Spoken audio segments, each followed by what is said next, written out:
It's murder. I mean, clearly it's murder.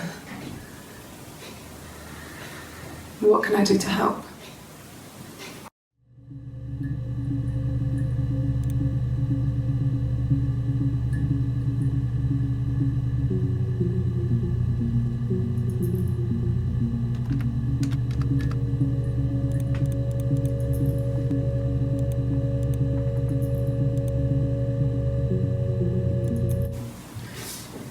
Yeah, that's me. But February, I mean, that was months ago. What's that got to do with Simon's murder?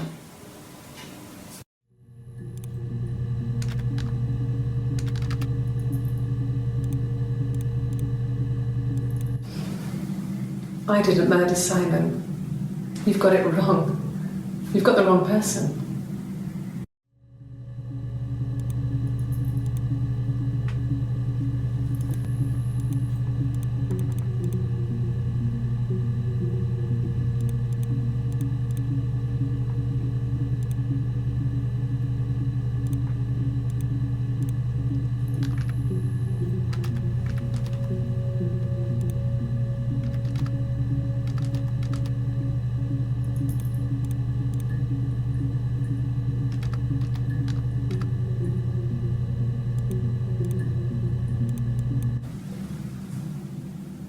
I'd like to speak to a lawyer now. Please. You have no murder weapon. You have nothing. And all these stories we've been telling each other, just that. Stories.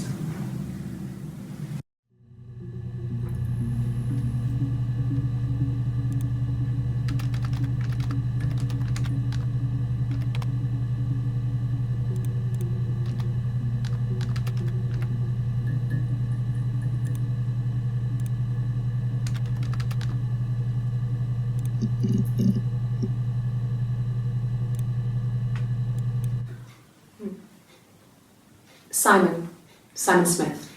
He works at Ernst Brothers Glass. They do windows, all kinds of glass. Simon does the more special work, mirror making, feature windows, artistic things, really beautiful things.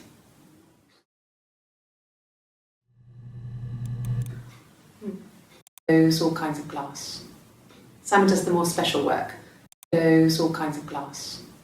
Simon does the more special work, mirror making, feature windows, artistic things, really beautiful things.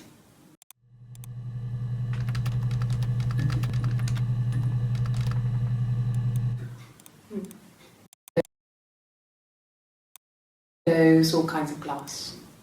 Simon does the more special work, all kinds.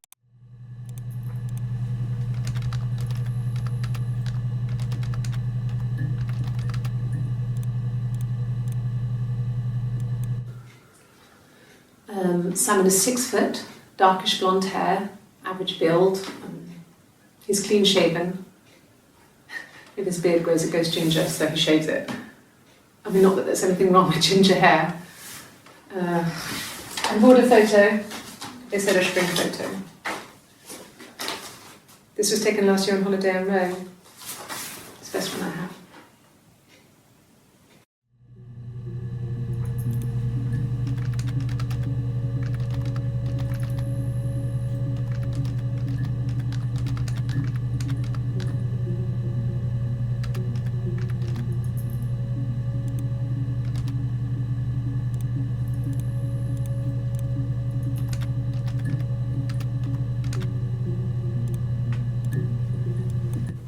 It's the Rockington Arms, The Rock. It's run by a nice couple, Peter and Susan. There's some other regulars there that Simon likes to drink with, and the barmaid they're having sometimes, Helen. Peter said Simon had been in and had a few drinks. It's the Rockington Arms, The Rock.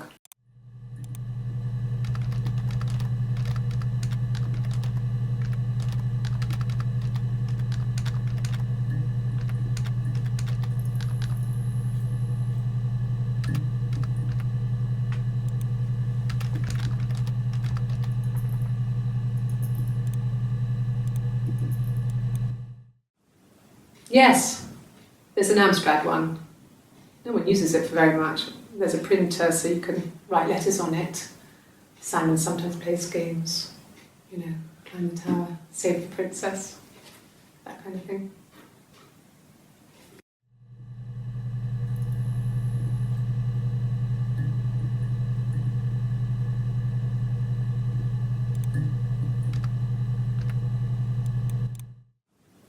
Yes, there's an Amstrad uses it for very much.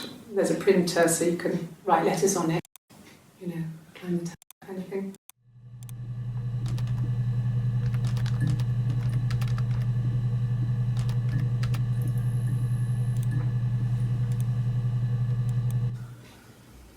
Simon isn't the type to run off or do anything crazy. Someone must have done something to him, or there must have been some kind of accident. So what do we do next?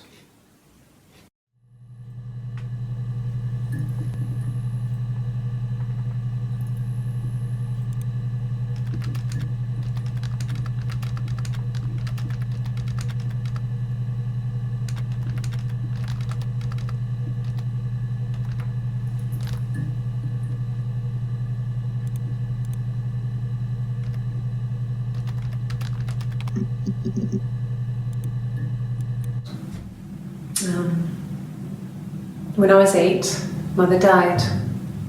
She slipped down the stairs. It was an accident. I had read a diary at that point and I knew she wasn't my real mother. So I burned the diary that day and I left. Walked out and across the street.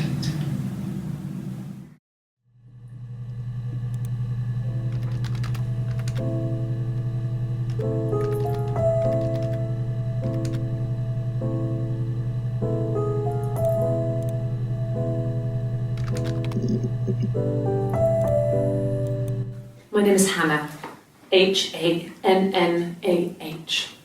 It's palindrome.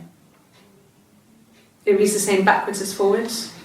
It doesn't work if you mirror it though, it's not quite symmetrical, but well, I mean, you get the idea. Sorry. Hannah Smith, I live at 31 Gladstone Street.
I would have been a good mother.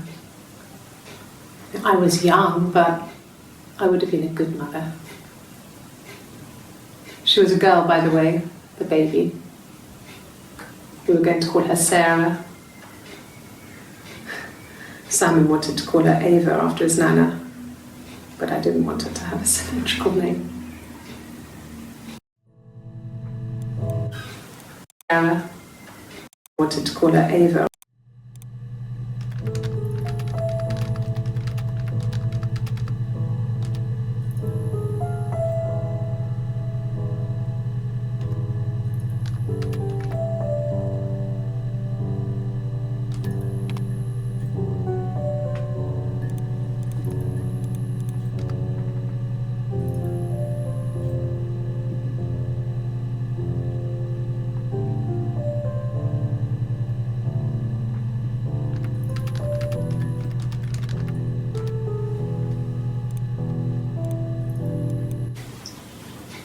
Okay, you got me.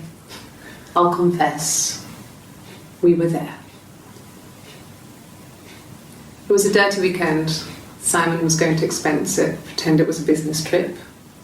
I used a made-up name. We stayed at the hotel, had room service, didn't leave the room, had a great view of the river, and you could hear the church bells. Like you said, it was very romantic.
I would have been a good... Yes, my name is Hannah Smith. Oh, shit. Sorry.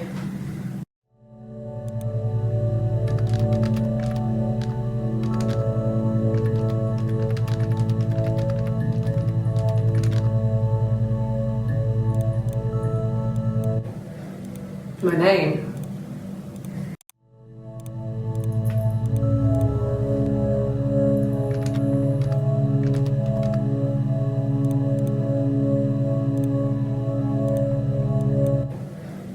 My name? That was the only question I failed.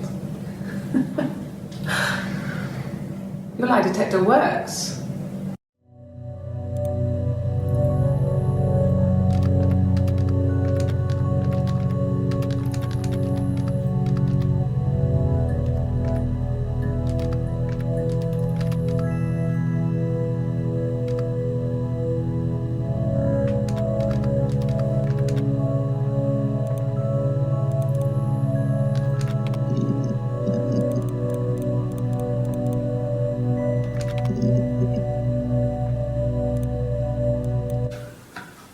Well, a week or so ago. It would have been the Saturday before my birthday. You know, I get like that on the weekends, have a lie-in, then want to get up and blitz the house.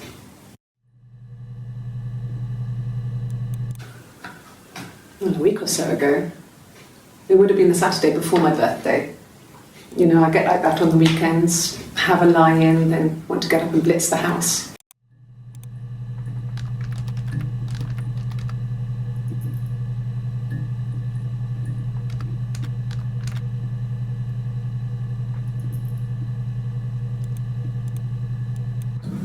Yes, I'll take a lie detector test.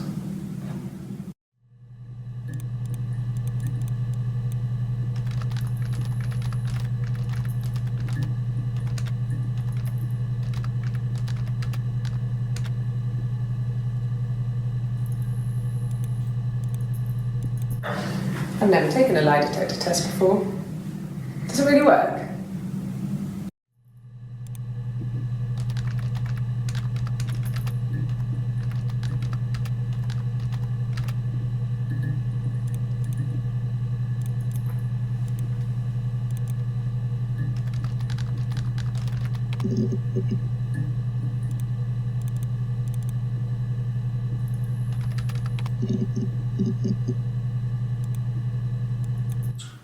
He has a wallet, a huge, silly thing, leather, real leather, I think.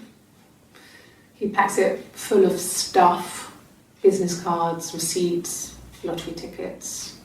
He always carries it in his back pocket. I think that's why he's got a bad back. You know. Offsets the discs. I haven't seen it, so he must have it on him. He always takes it out of his back pocket before, when he comes in, if he's in the house.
His body didn't look real. And his throat, it looked like his throat had been cut.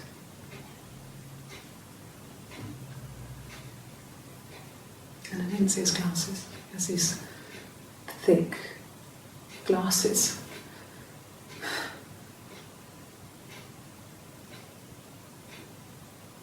Doesn't always wear.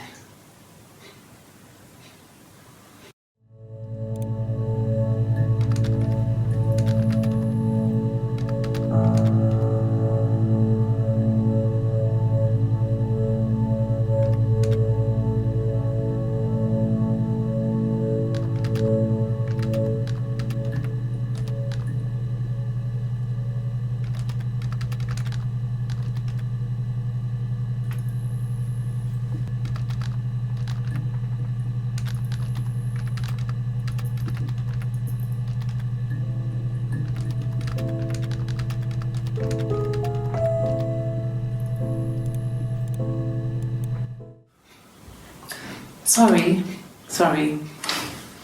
The picture, the way it's drawn, just reminded me of the books we used to read as children.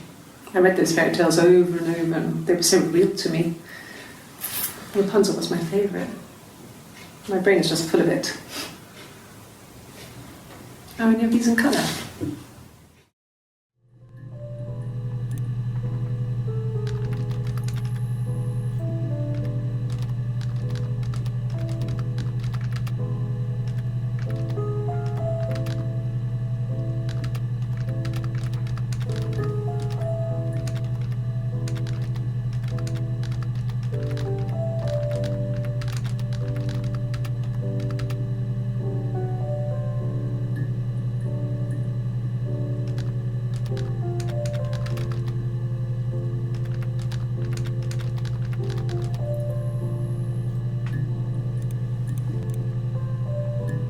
Well, she wasn't my real mother, but she raised me. Do you want to hear the story? It's a real life fairy tale.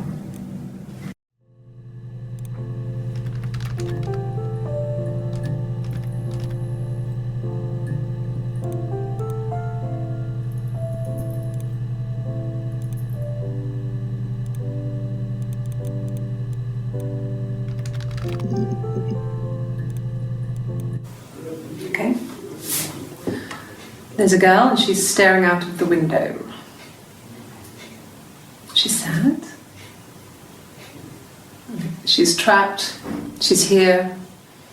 She's looking out the window because her mother won't let her out.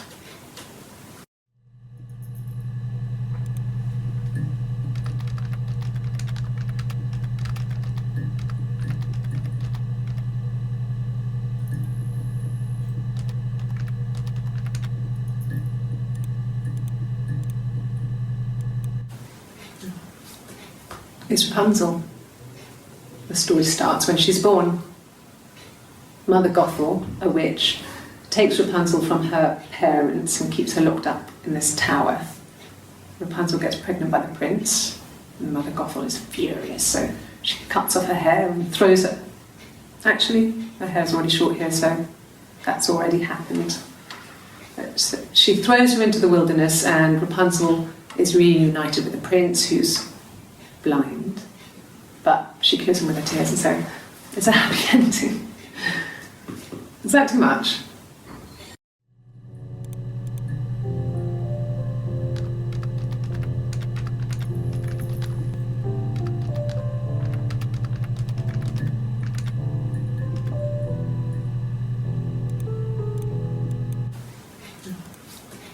It's Rapunzel.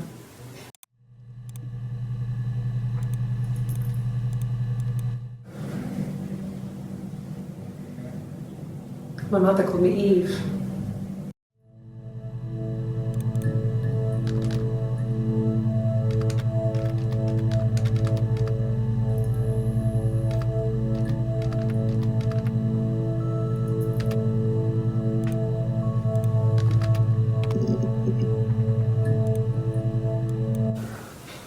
Well, my friend Eve.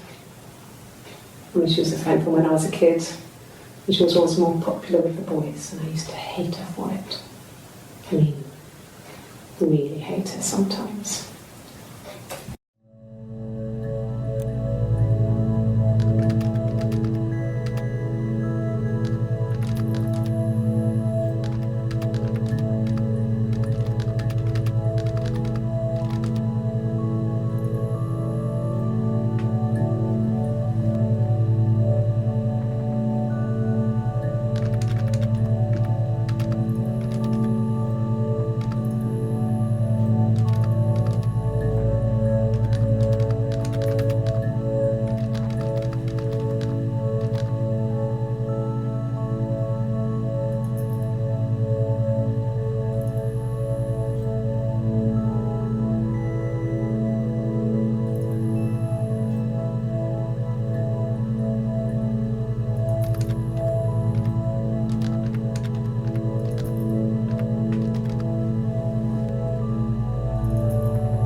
Yes. We'd fight.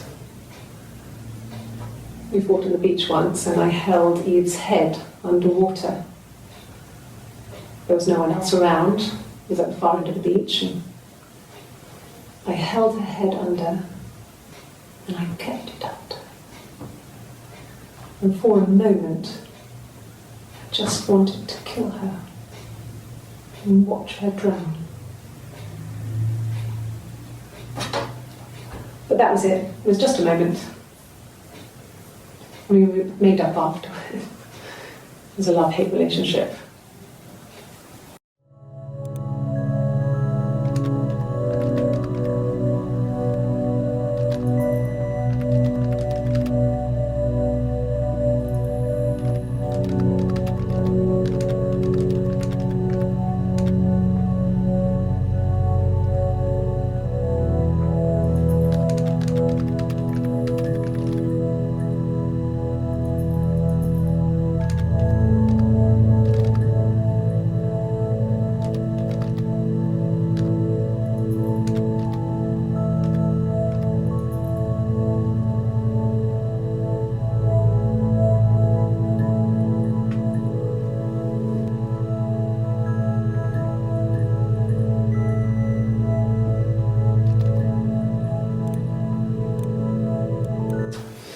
Police station.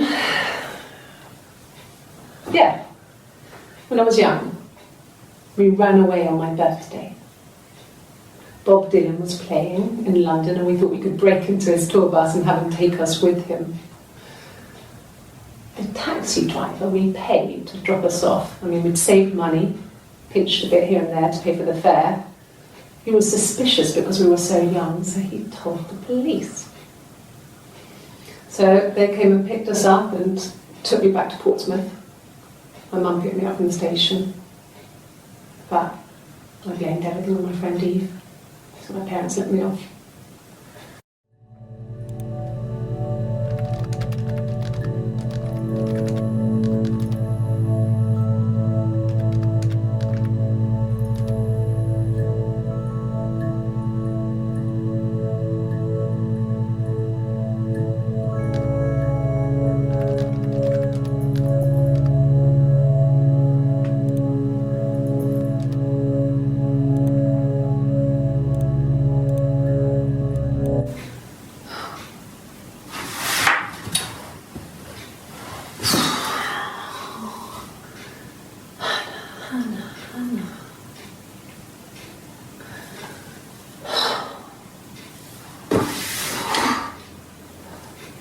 What are you doing talking about Eve?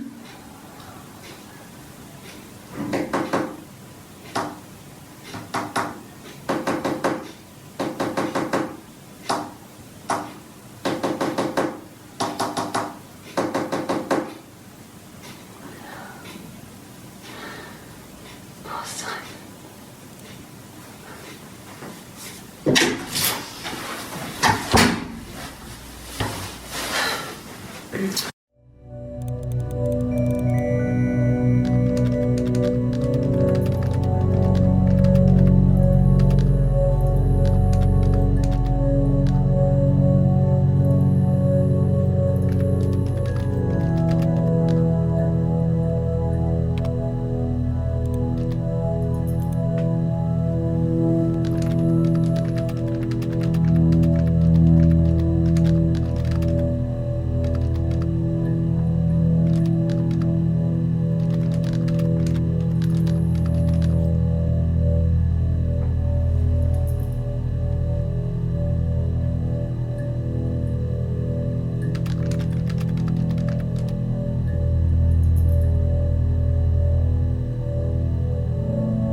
What are you doing talking about Eve?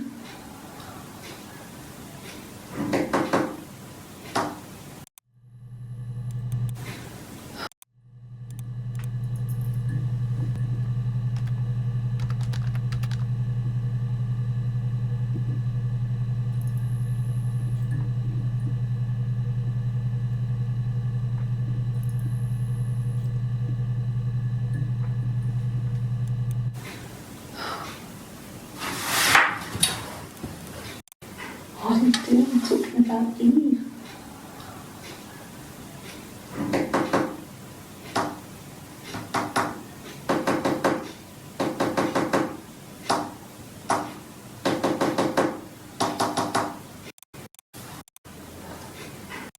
About Eve.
Ask the hospital.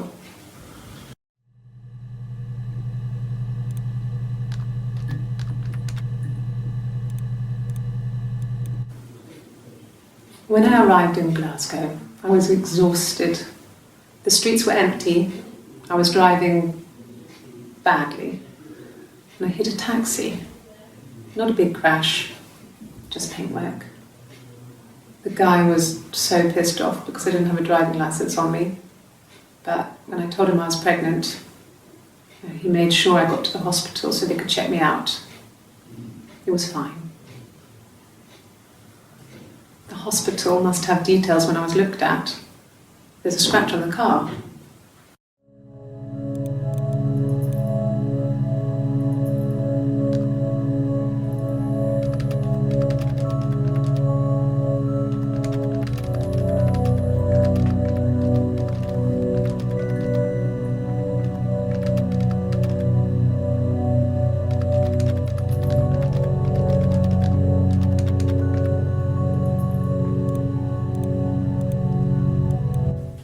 I don't see how it's hard.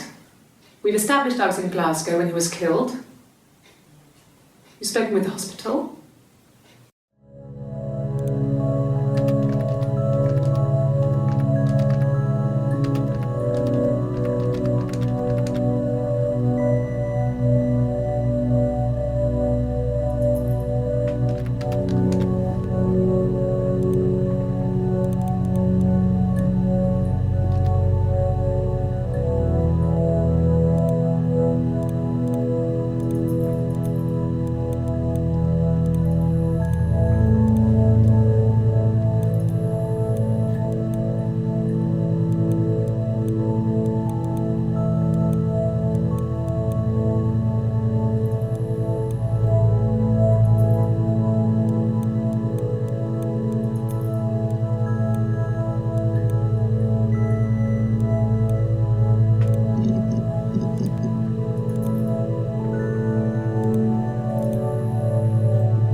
Black coffee, thanks. No sugar. I'm sweet enough as it is.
mobile phone?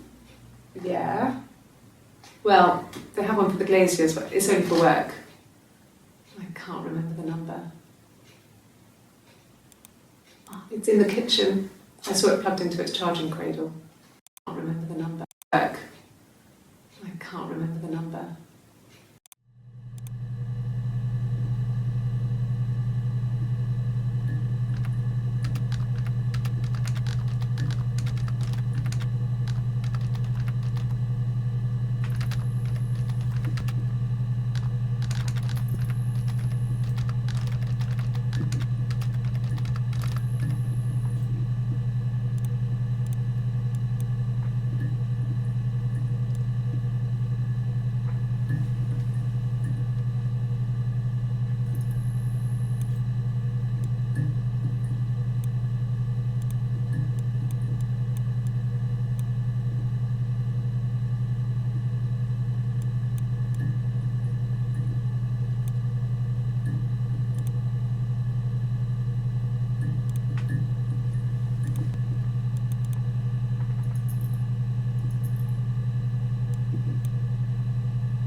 So, it was Friday evening.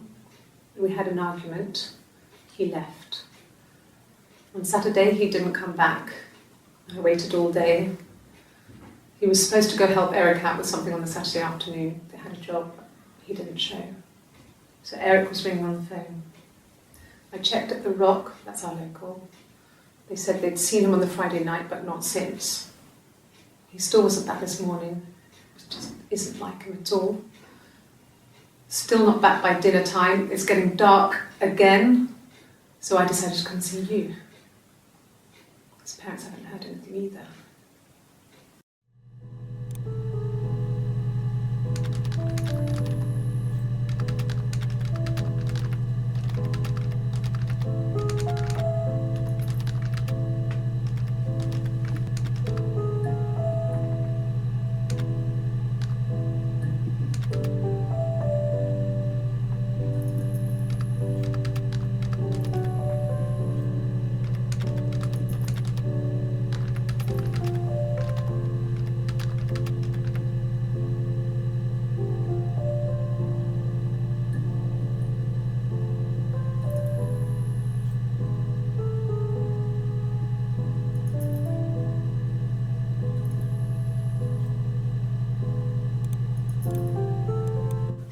Sure, yes, of course, if that would help. Will you phone the house to let me know when you want to come round? Then I can make sure that I'm there.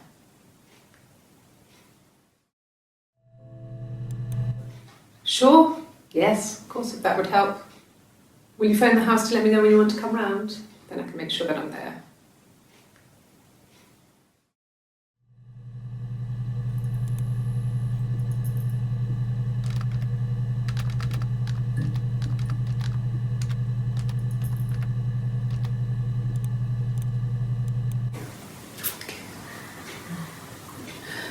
It was after dinner.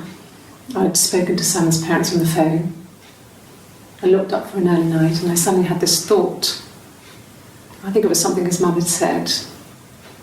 She'd been speaking about old stuff, sad stuff, about when we lived there, about the baby. There's some boxes in the cellar, nursery stuff we never needed, and I never had the heart to throw out. And I suddenly remembered that when I looked down there the week before, those boxes, that pile was in the wrong place. I went cold all over. I went down there with a torch and went straight to the back, and that's when I saw the bin bags. Pulled them open, saw the body. I screamed, and that's when I called the police.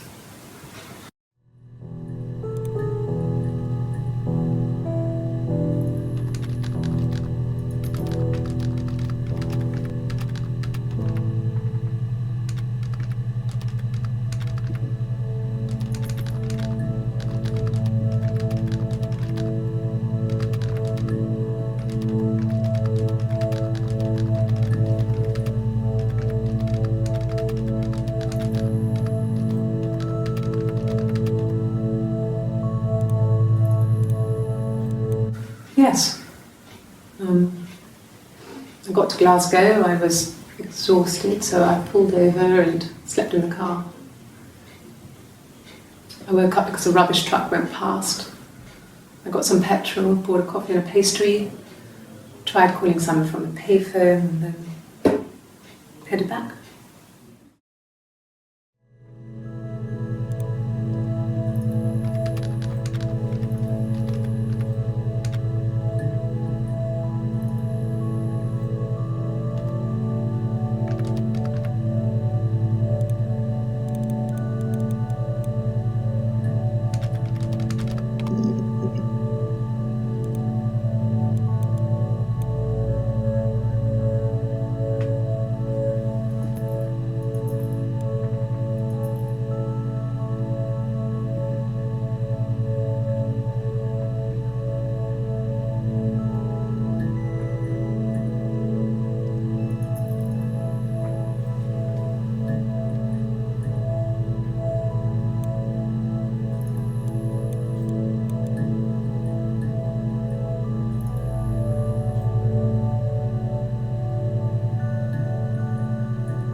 I think he spoke to Helen. She said he was upset about her argument, but I'm not sure what else he said. He likes Helen. He likes blondes.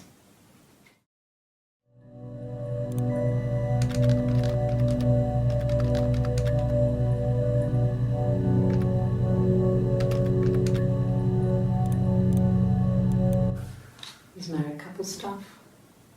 A stupid argument, nothing specific. No one knows how to push your buttons better than those you're close to.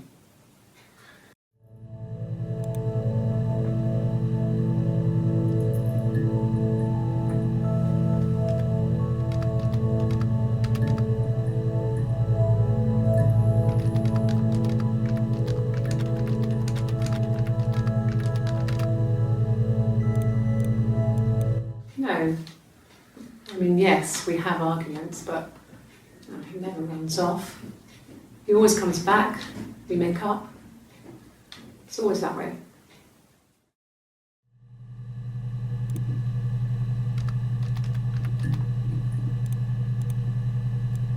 Yes. He left after the argument. It was about 8 o'clock.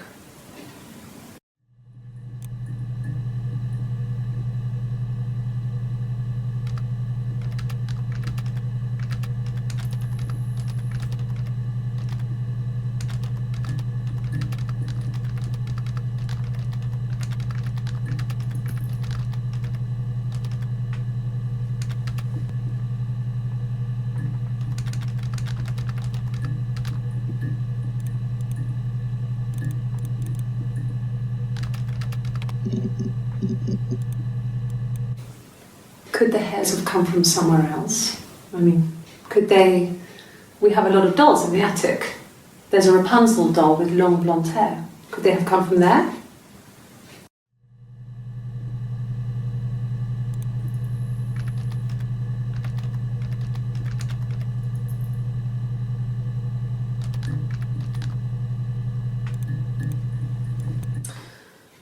This other person doesn't exist. I don't know what the blonde wig is, but it could be anything. Have you looked at the cat flap?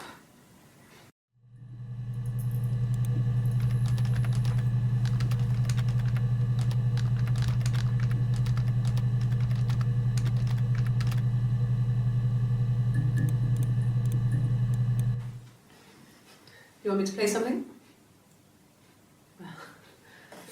I'm not the world's greatest guitar player. Okay.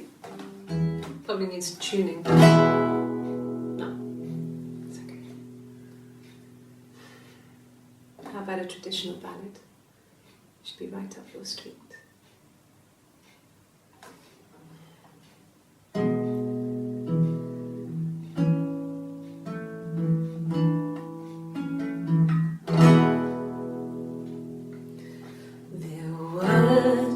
Sisters came walking by the sea. Oh, the wind and the rain. The eldest one pushed the other one in. Oh, the dreadful wind and rain. See, they both had a love for the captain's son. Oh, the wind and the rain, but he only cared for the youngest one. Oh, the dreadful wind and rain. Oh, the eldest envied her sister fair. Oh, the wind and the rain, with a pretty little face and her long blonde hair. Oh, the dreadful wind and rain. So she pushed her in and held her down. Oh, the wind and the rain watched her as she slowly drowned. Oh, the dreadful wind and rain. Oh, she floated up and she floated down. Oh, the wind and the rain floated till a ship came by. Oh, the dreadful wind.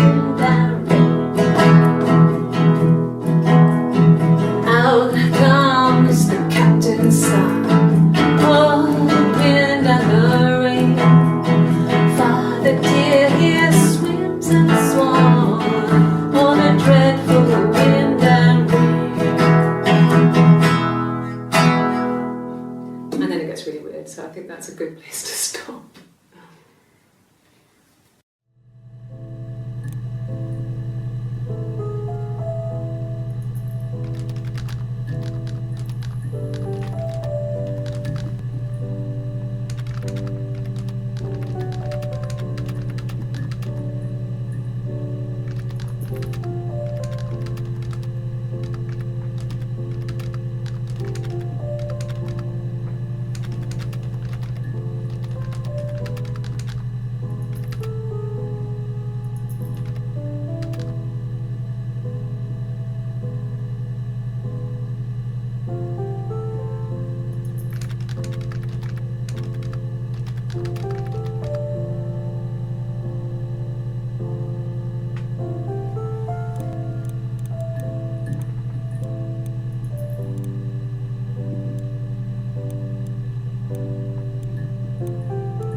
When she went home, Simon had a birthday tea waiting.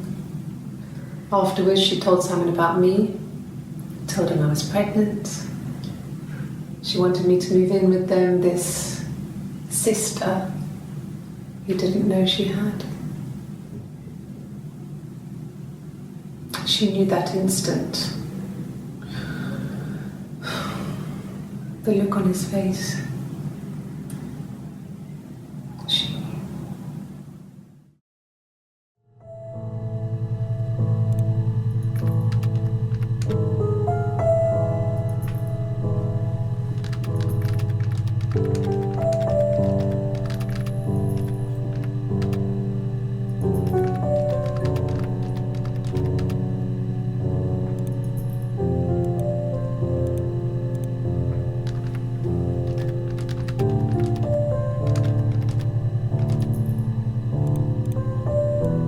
She sent him out the house, kicked him out, called me up, crying, and I went round.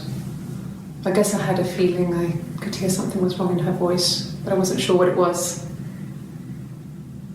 She called me sister on the phone. She never calls me that.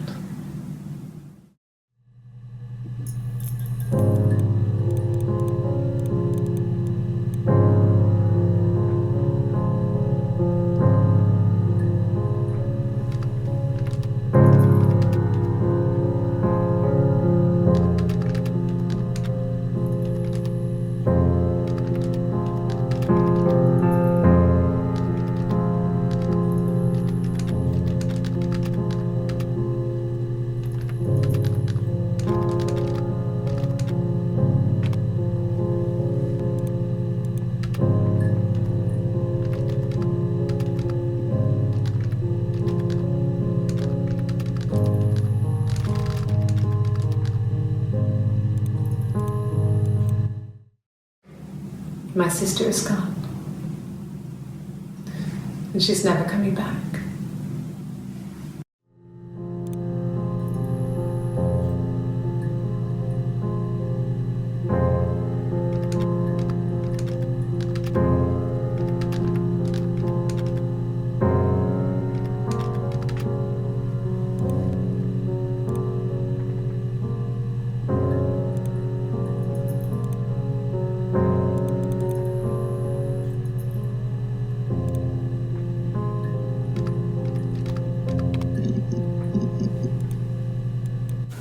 A wig? You mean, what type of wig?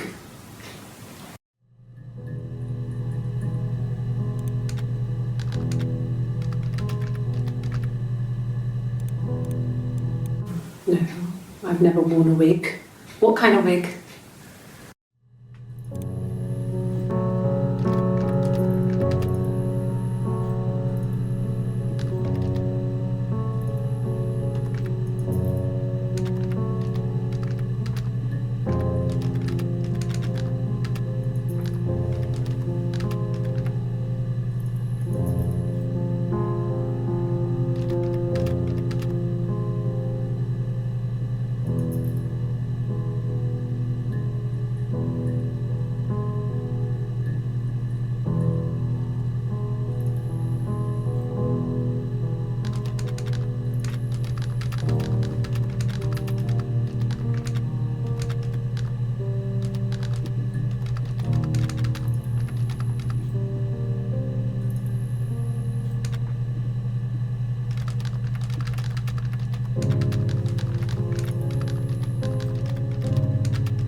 No. The parents decided there would be a wedding. And after the wedding, Hannah moved in with his parents. There was no way I could follow, so we were separated again. I stayed in the attic. It was hard. It's like I suddenly didn't exist. I would sneak out, but in case anyone recognized me, I started wearing a wig. Hannah and I would meet up in the park. I was trying to get pregnant, but I couldn't. I couldn't do it with anyone we knew, so it was sex with strangers, drunk guys I'd met in clubs, parks and alleyways. I was 17. It felt like I was being punished. But it was Hannah who had betrayed us. I had to stop when one of the guys gave me an STD.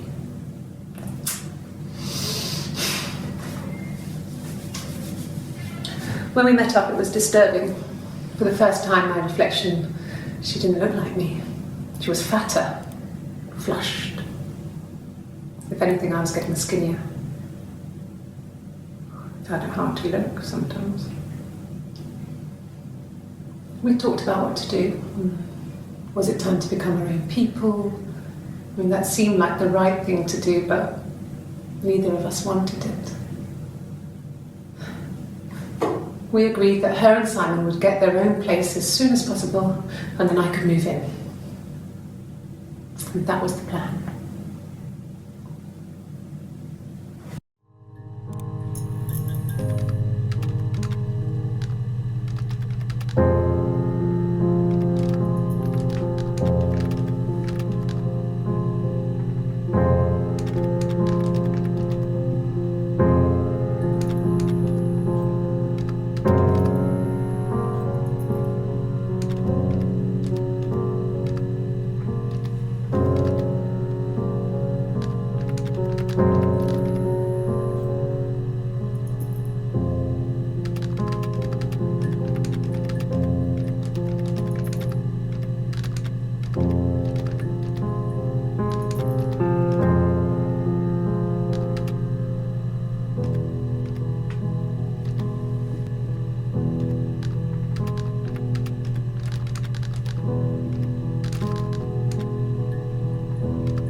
This was about 9. I went round and she was waiting for me. She was furious and so angry, the kind of anger you can only have towards yourself. We screamed at each other, argued, cried, we fought. I hit her back, left a bruise. I had my wig on from performing, she tore it off. Eventually, we grew tired of fighting and I left.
Twins?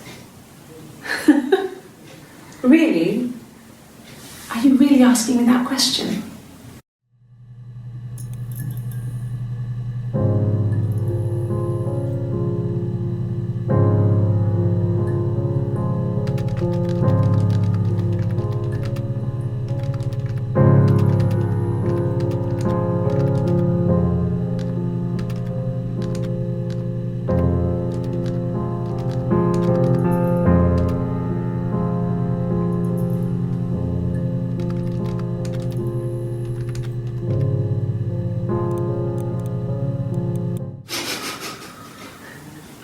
Are you out of your mind? Twins?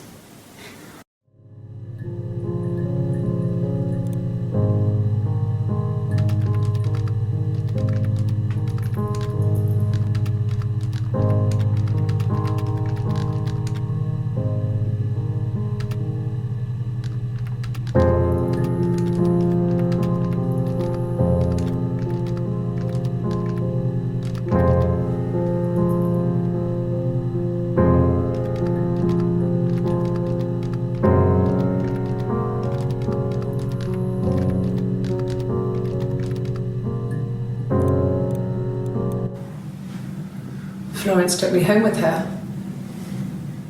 Mother hadn't been expecting twins and had a healthy baby. I guess she was just happy for Florence to clean up.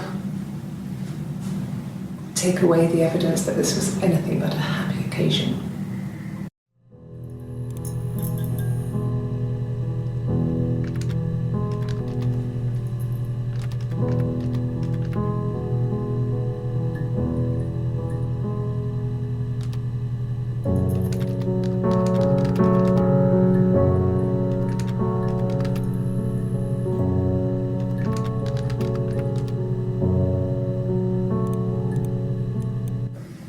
There were always princes and princesses.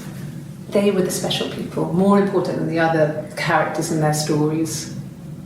We knew we were like that. Twins. Magical. We were the princesses. We had a poster of Princess Diana from the newspaper up in our attic. Had a pride of place. And underneath we used to put all our special things. When her engagement was announced, we were obsessed with everything she did. And later, when her life went so bad, we felt for her. Her divorce last year just kind of drew a line under things.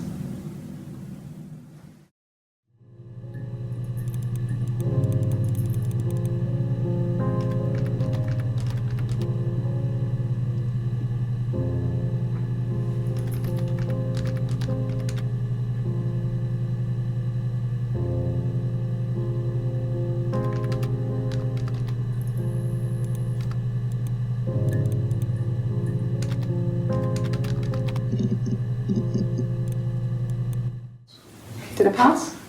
Sorry, I messed it up with all that Rapunzel stuff.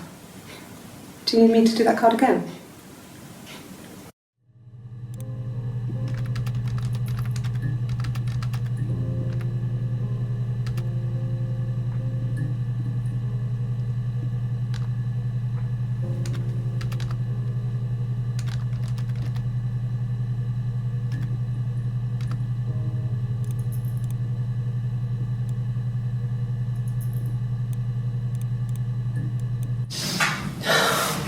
We were obsessed with fairy tales. Not just the pretty ones, but the traditional ones. They were dark and real, bizarre and violent. Felt like life. We had this huge old book that I think Mum must have bought from a library sale. The illustrations had thin tracing paper over them to protect them. They were in colour, shiny plates. At the front of the book was an index of illustrations. We read that more than the actual stories. We'd read aloud the captions and flip between the pictures. There was something intimate about peeling back the tracing paper, undressing the pictures. Rapunzel's hair is cut.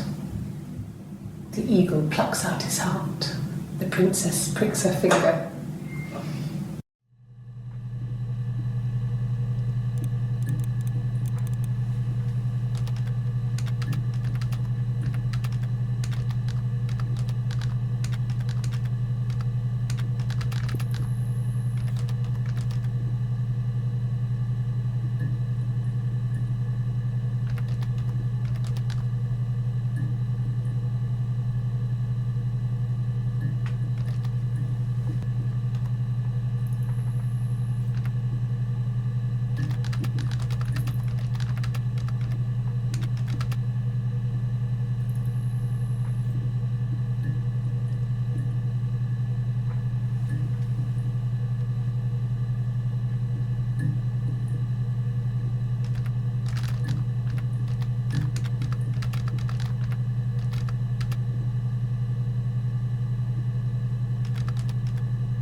Oh, my tattoo. I got it to express my individuality. It's an apple and a snake.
So I moved out.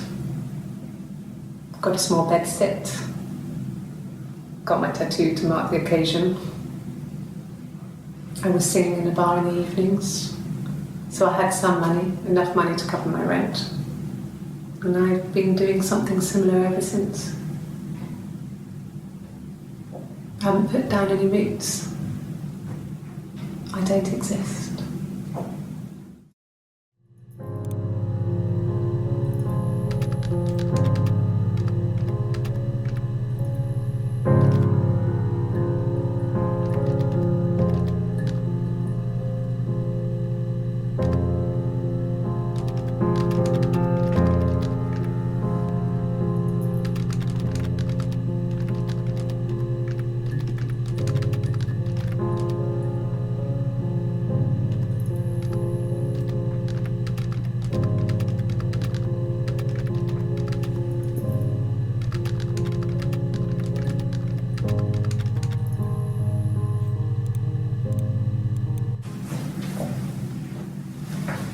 He saw me singing one of my shows, pure chance.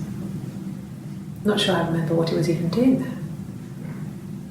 Afterwards, I had a drink at the bar and he came over and we got talking. I knew who he was. Obviously I knew who he was, but he didn't know who I was. He was fascinated by the likeness. Guessed my name from my tattoo. Told me it was a palindrome, like that would impress me. I enjoyed talking to him. It was amazing to be able to sit and interact and talk to him after all this time. He didn't tell me he was married. I'm not sure what he was thinking. He later told me it was like he was dreaming. A waking dream.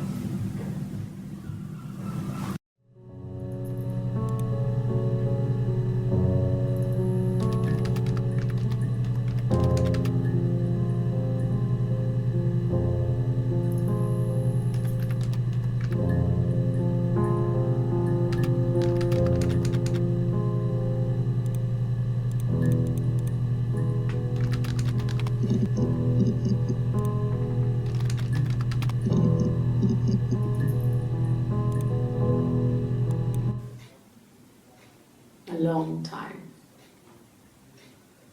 We got married when I was 17.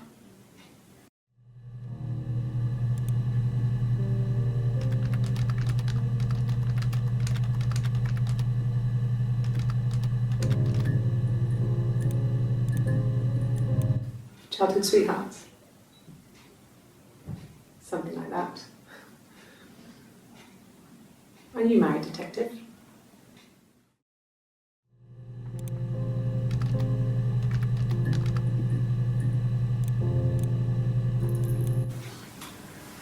When you've been married for 10 years, stuff accumulates.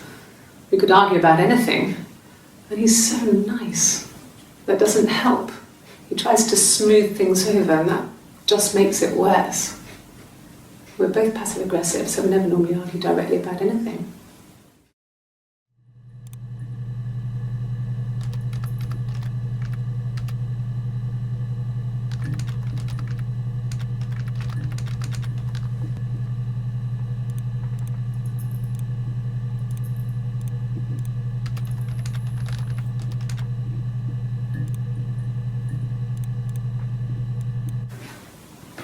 I got pregnant. Both our parents had a big powwow. We weren't even in the room. And they decided we should get married.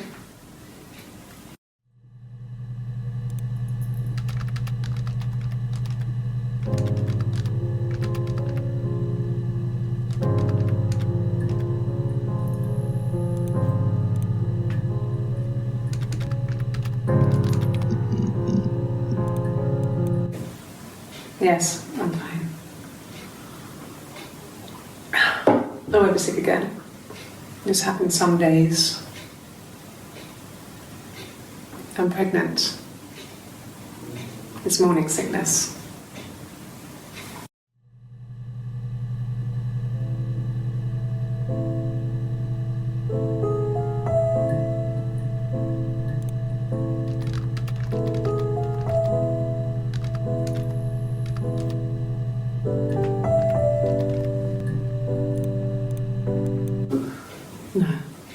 Well, yes.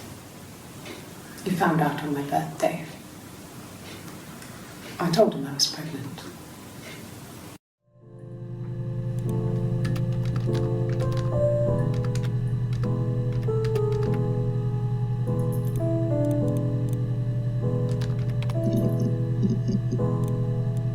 Yes. I inherited it from my parents, so it made sense to move back. Me and Simon. Felt like going back to old ways before the pregnancy. Reminded me of being a girl, a dollhouse in the attic, old things. We didn't sleep in my parents' bedroom for a long time. We decorated it as soon as we moved in, but it was another year before we started sleeping there.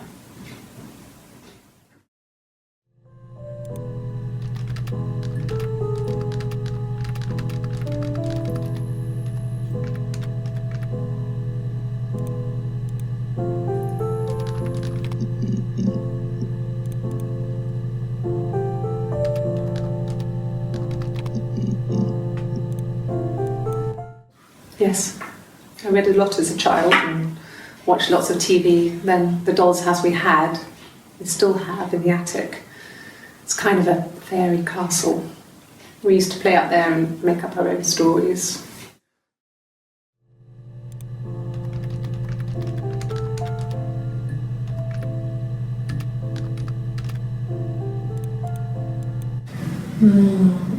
She recognised me from the window. She told me to come inside, and she hid me. They had made the attic into a place where Hannah could play. It was a dollhouse. She hid me up there. No one else ever went into the attic. It was her place.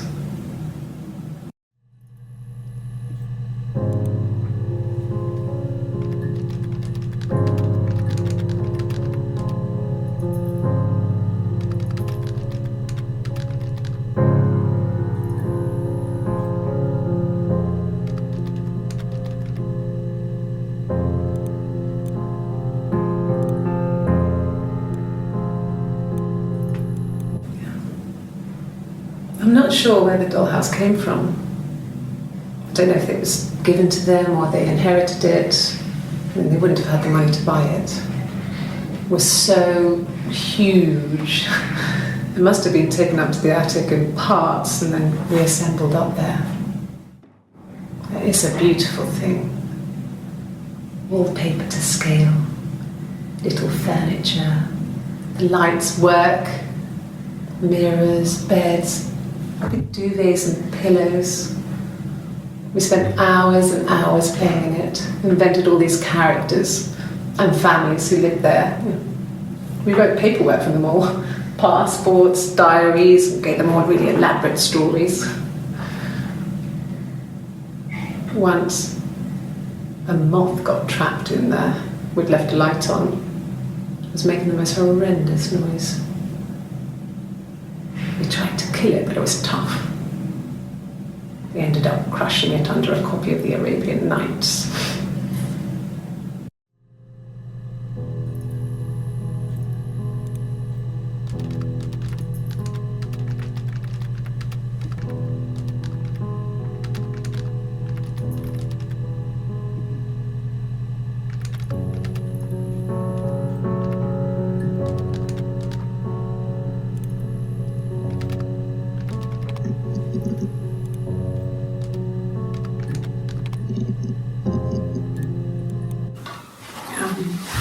I hoover, I dust every week, maybe less. I once asked Eleanor how often I should dust, and she said, if people ask, tell them you do it once a week, but every few weeks is okay. I think she was just trying to make me feel better. I mean, when I was there, she was hoovering every day, ran an ordered house. You know how that generation is, putting on a brave front. She has secret stashes of cigarettes. Doug doesn't even know she smokes. When I was there, I saw her. She has these sort of porcelain vases, ornamental, next to the Reader's Digest books. Cigarettes inside. And she still has them. I mean, last time I was there, I looked in a vase. there was a fresh pack. I mean, all those years of marriage, and she still has a secret like that.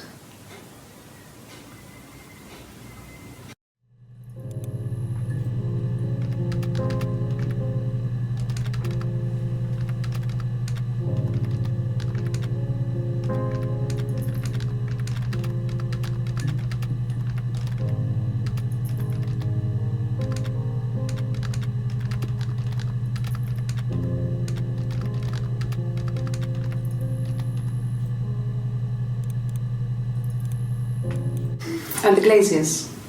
I worked there some weekends and Simon had a part-time job there too. That was Eric's generosity. He was always good at helping out other people's children. Simon was quiet, more thoughtful than the other boys. Even then, he had a sense of craftsmanship. Wasn't always rushing stuff. Boys that age are just running around like headless chickens most of the time. You know? Plus he had that look. He looked like a fairy tale prince from one of my books.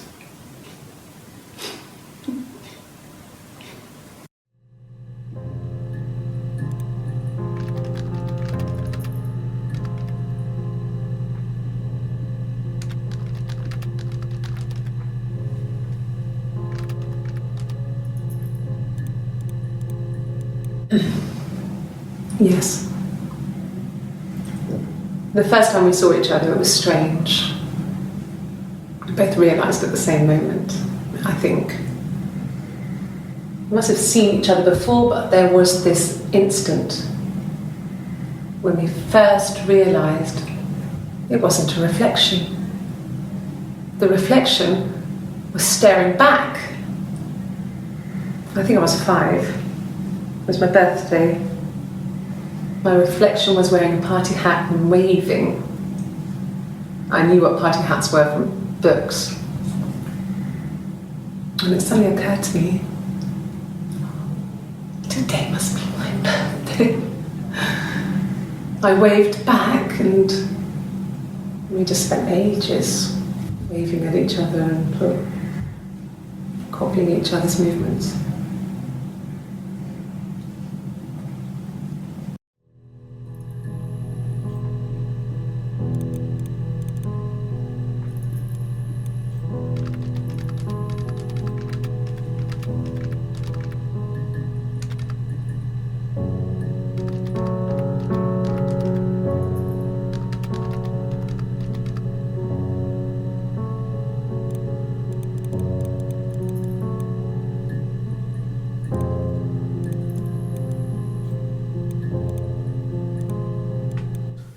No, he doesn't have any tattoos. He has a scar down here near his stomach, past his hip. Cut himself with some glass. That was before, a long time ago. He looks just like the photo. He's not got his glasses on here though. He takes them off with the camera. But he needs them to see properly, you know. He has to read a newspaper or a menu in a restaurant. Not books so much, or watching TV. He likes TV.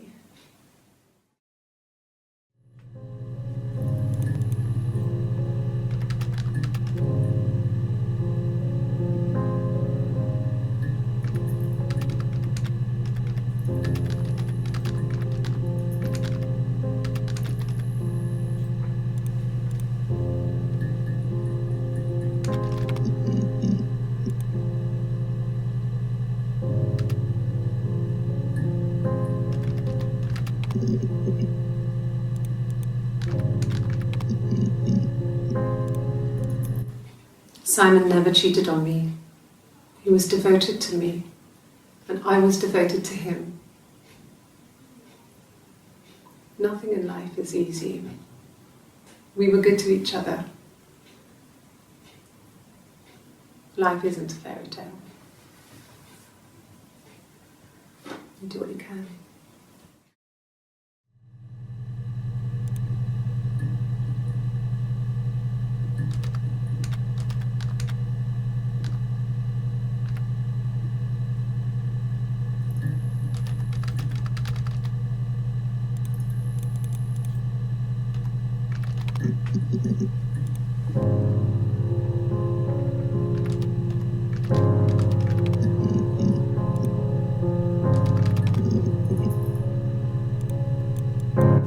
No, I have never been unfaithful. I've never cheated on Simon.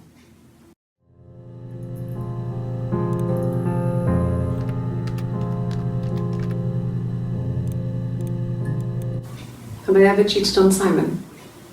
You asked that question yesterday.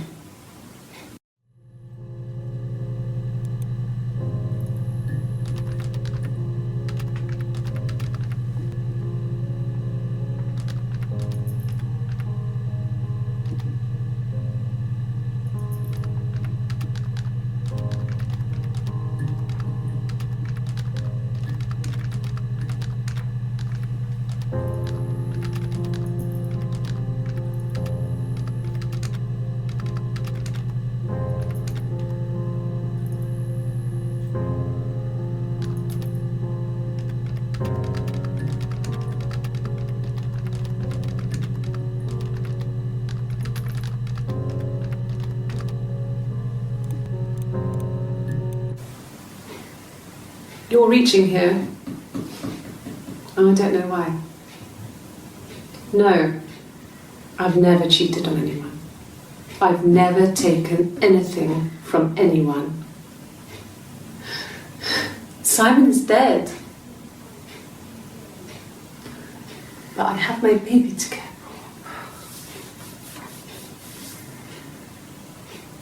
for. Why are you trying to make me sad? Why are you so obsessed with sex and affairs? You cheated on your wife. Is this your thing?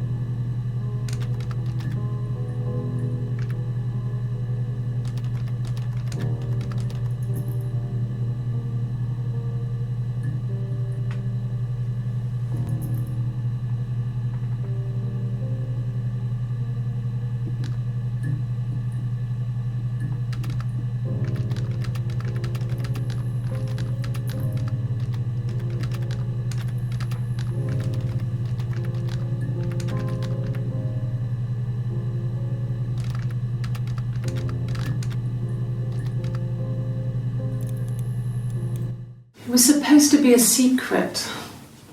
Just because Simon is dead doesn't mean I have to give up all his secrets. It doesn't have anything to do with what happened to Simon. No one murdered my husband because he cheated his expenses for a romantic weekend in Oxford.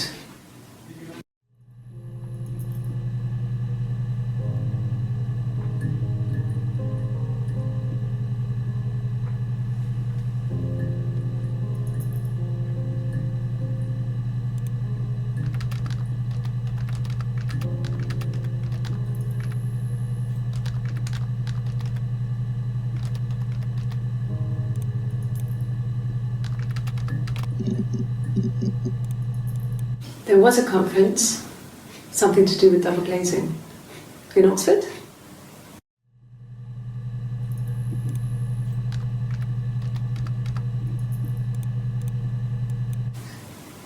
Are you sure? What would he be doing in Oxford if there was no conference? I remember calling him. He said it was boring and he spent most of the time at the bar.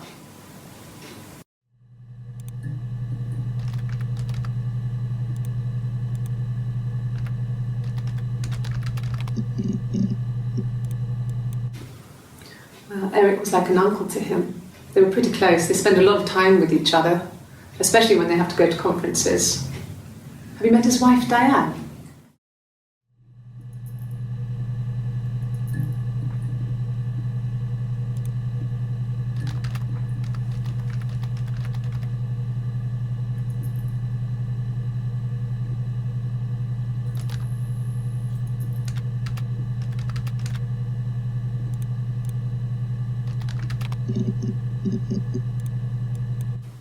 He was wearing a shirt, with a blue turtleneck shirt and jeans.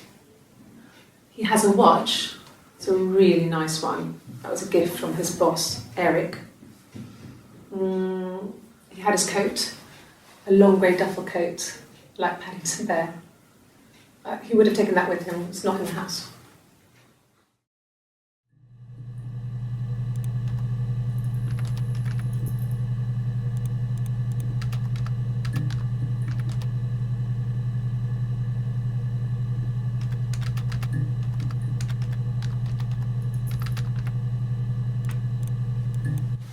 Yes, there's a car that we share, a Cavalier, and a van he uses for work.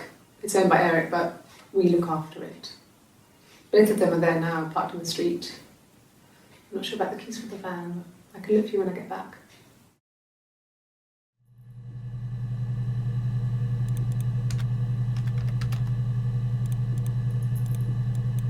Yes, that would be in his wallet. It's a Visa, a silver one. He doesn't like to spend money he doesn't have, so he usually pays with cash, but Eric convinced him to get one.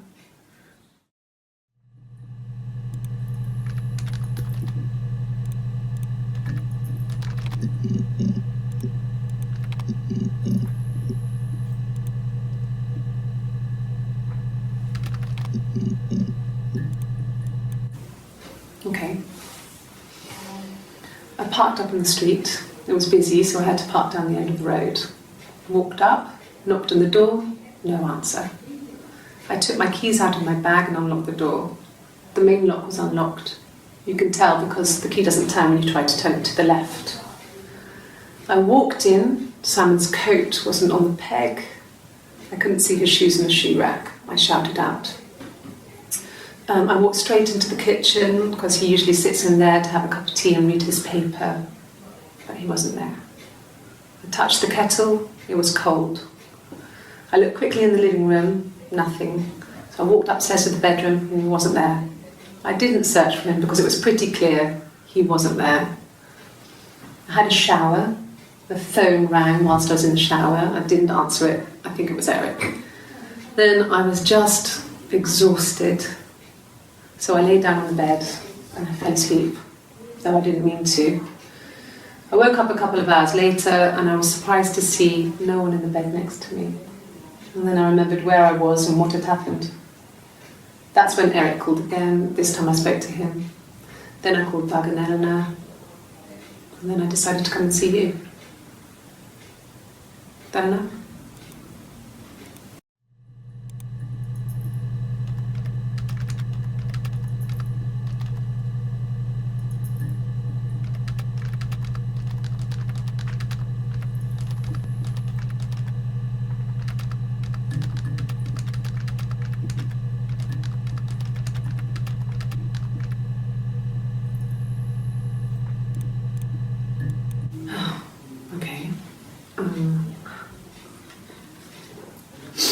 I parked up on the street.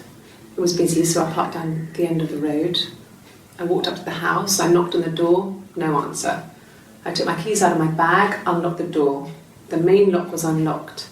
I could tell because the key wouldn't turn when I tried to turn it to the left. I walked in. Simon's coat wasn't on the peg. I couldn't see his shoes on the shoe rack. I shouted out for him. I walked straight into the kitchen. He usually sits in there to have a cup of tea and read his paper. He wasn't there. I touched the kettle, it was cold.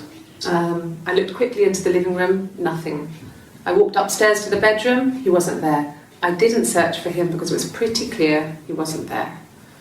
Then I had a shower. Whilst I was in the shower, the phone rang. I think it was Eric, his boss. I didn't answer it. Then I came out and I was just exhausted.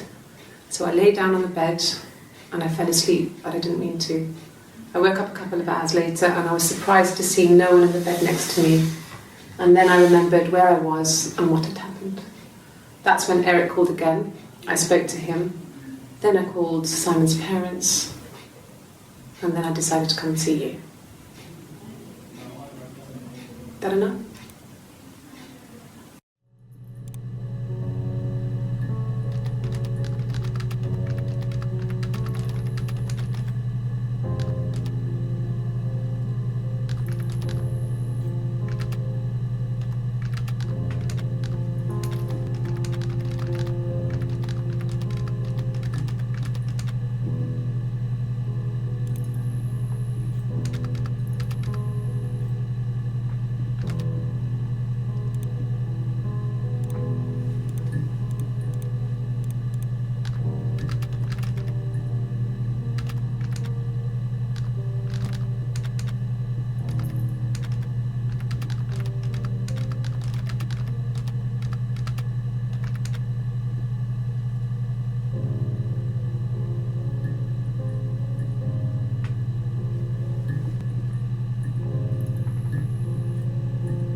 Yeah.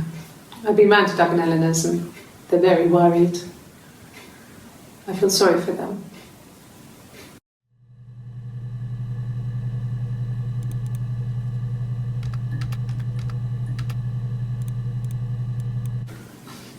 I got a job to contribute, you know. Doug knew someone and I got a job as a dinner lady at the primary school. They said it didn't matter if I could cook or not, just don't poison the kids. So you see, it's always been complicated between me and Simon. It's never just been the two of us, there's always been pressure.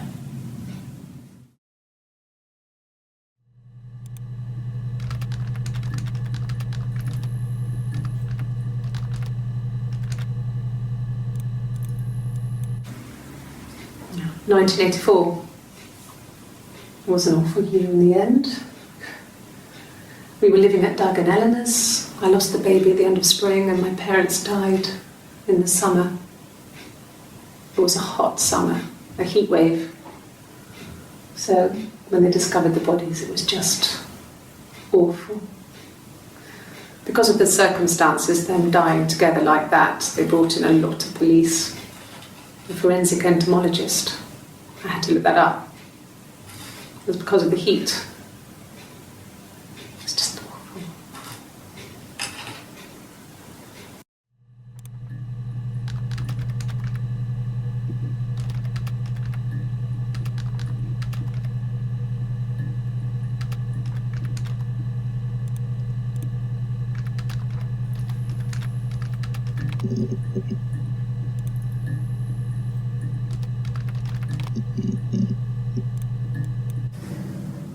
If one of us got hurt, the other one would have to be hurt too. A grazed knee, a bruise. When I lost my tooth first, we had to put our harness to match. Once, I slept with a boy who was seeing another girl. The girlfriend came up to Hannah the next day and punched her in the face, gave her a huge black eye. That night, she had to do the same to me. But she almost went too far. I couldn't see out of that eye for days. But she snapped frozen peas up for me from the kitchen. So much of our bodies was synchronised anyway. We started our period on the same day. All our childhood diseases, stomach bugs, nits.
When we weren't together, we'd send secret messages by tapping out a code that we'd learned from a book, the knock code, something prisoners of war would use.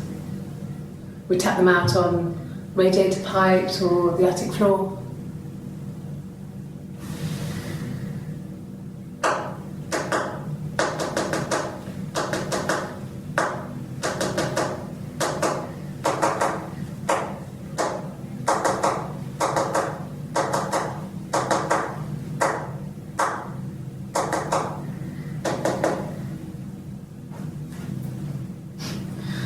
Dad thought we had mice, but they couldn't find any.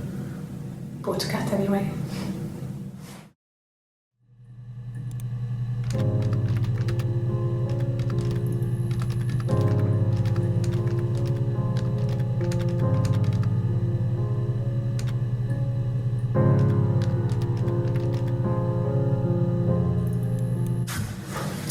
Of what we'd use. We tap them out on radiator pipes or the attic floor.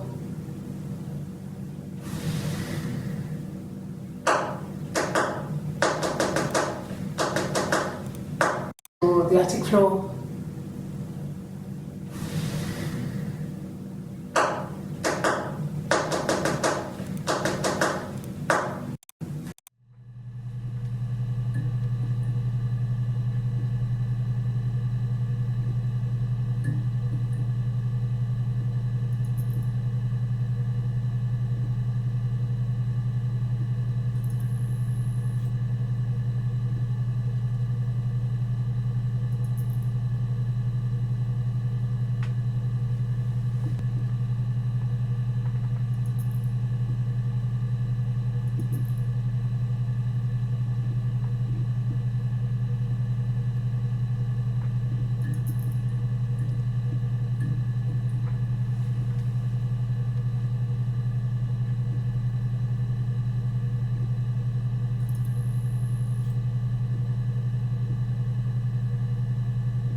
Something, radiator pipes or the attic floor.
but they couldn't find any. Bought a cat anyway.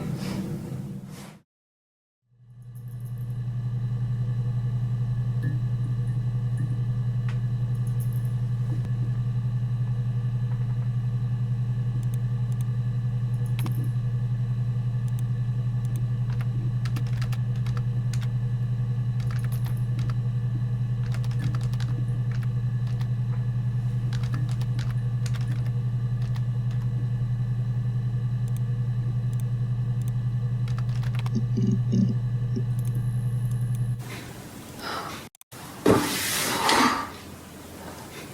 are you doing talking about Eve?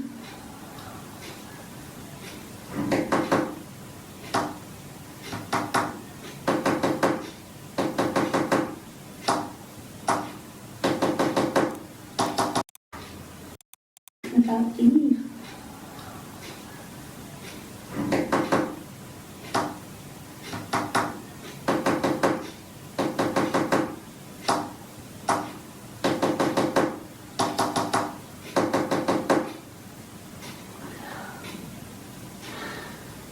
Poor Simon.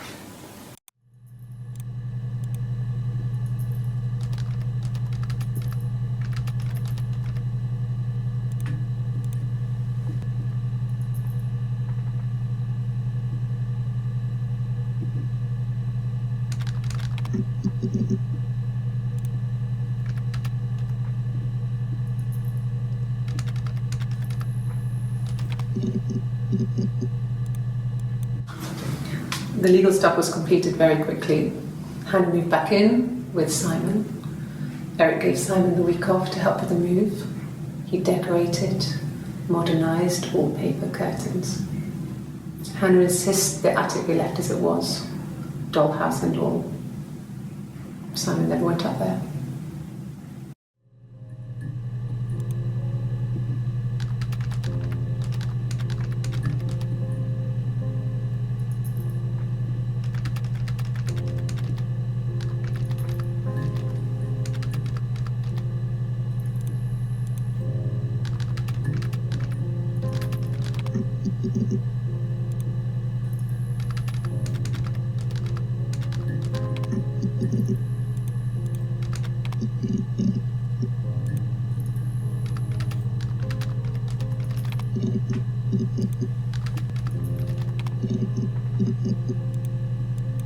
Yeah.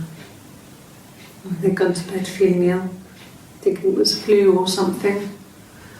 The neighbour called me, I had to use my key to let them in. We found them dead in their bed. And they'd been there for days, no one had noticed. Just awful. It was so soon after my miscarriage, the worst year of my life. I'd been so happy to get married, and after that it was just like, fuck.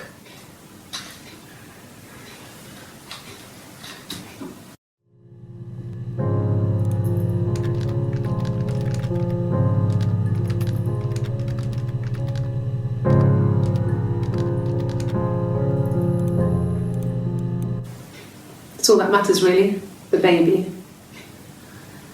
Simon's dead, but the baby, that's how he will live on.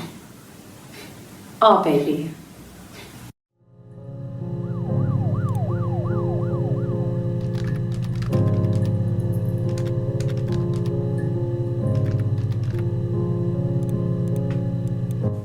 Rehearsed? You ask me the same question, you'll get the same answer. Is that your evidence? Of course I thought about what happened then. It's all I've thought about. My husband is dead.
haven't been into work.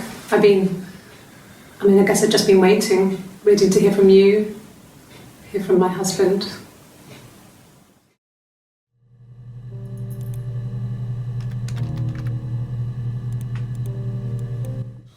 When you suspect someone of murdering their husband.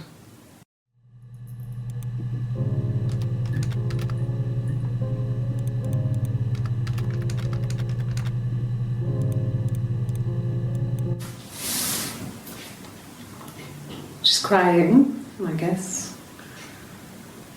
She's sad because she thought she saw her husband with another woman. But it's okay, because she finds out it wasn't her husband, it was his brother. And so it's fine.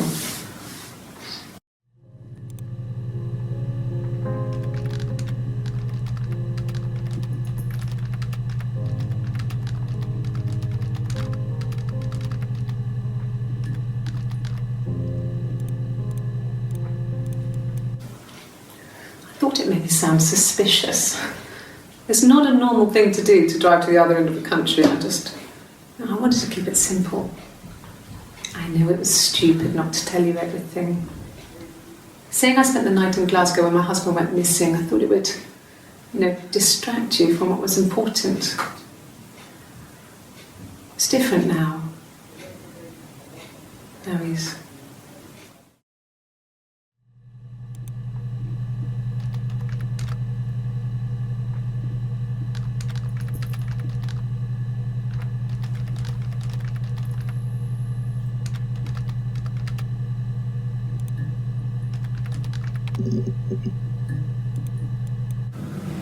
Fairy tales.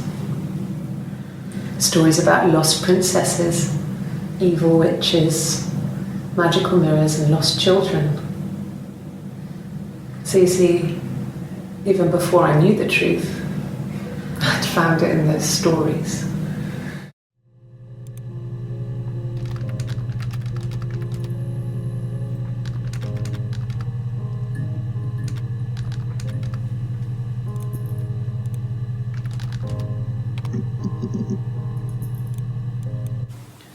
It wasn't the present so much, it was one of those arguments that had been simmering for a while. The present was a mirror, a nice mirror. He'd engraved the glass, the kind of mirror a princess would have in a story. He made it specially for me.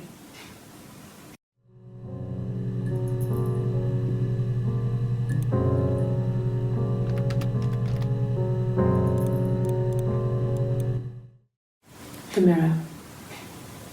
I can't remember. I put it somewhere safe. Upstairs, I think.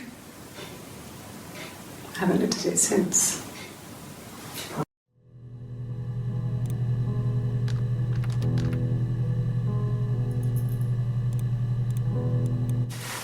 Silver leaf? No.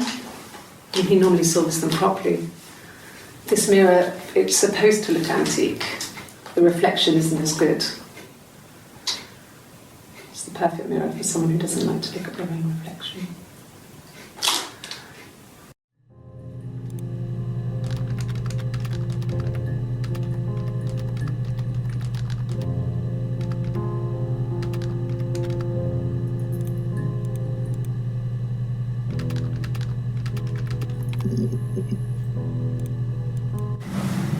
Florence raised me in her home. I never left it. She kept me out of sight. It wasn't odd for people to see a midwife with a baby, carrying in supplies, washing nappies, that sort of thing. I never knew any different. I grew up looking out of my window and seeing her across the road. I thought it was like a reflection in the mirror. She was me.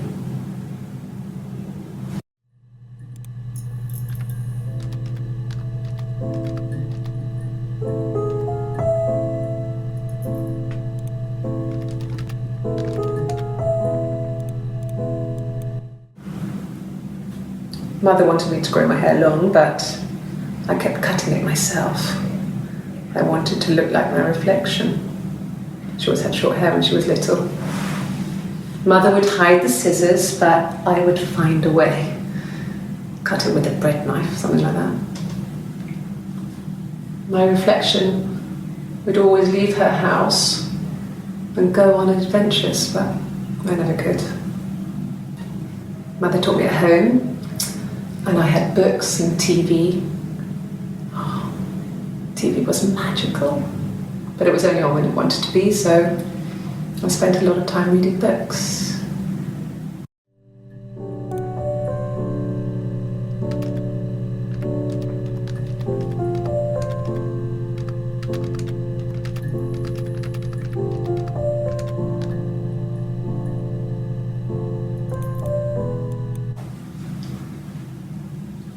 I wanted to see my reflection. I thought that if I touched her, something would happen. We would become one girl. The fairy tale was over, the witch was dead, and I'd be restored to my rightful place.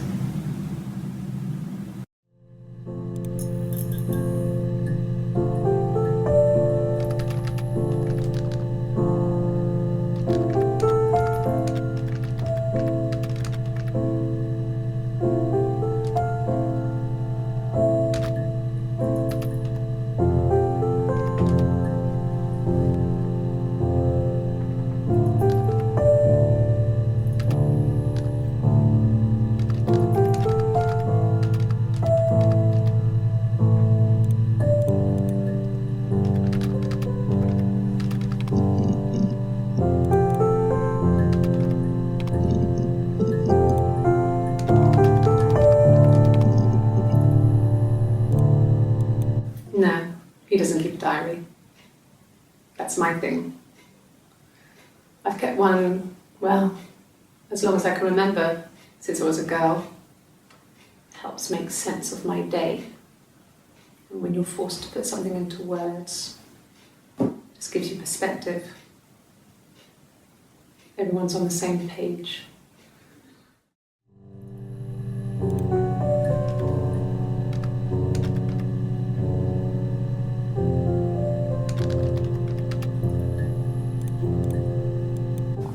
Mum and Dad had never had any reason to notice. They were always busy. If Hannah was eating a lot, they didn't mind. She didn't put on any weight. That girl has a healthy appetite. If they heard us talking in the attic, they just thought it was Hannah playing one of her games, and that Eve was our imaginary friend. Once, she was already up and dressed and ready to go to school, and I snuck down for a piss. Mum saw me in my underwear, she went mad. Get dressed this instant! So I ducked into our bedroom, and seconds later, out came Hannah, dressed and ready. My mum was amazed.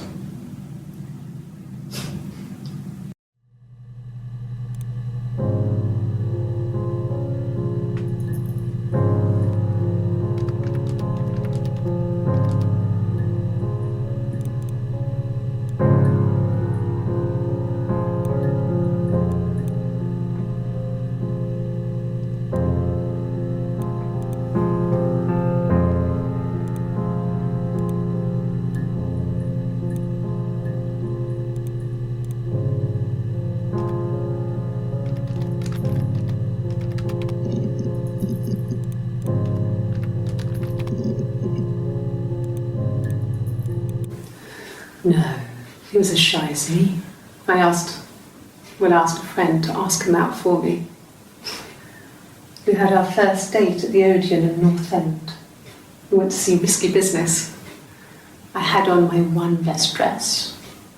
Simon paid, and he bought me a whisper, and I was worried about getting chocolate on my teeth.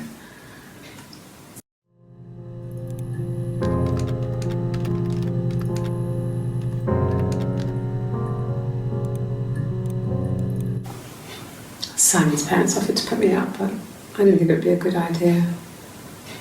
It would be too sad. Not right now. I'm staying at a friend's.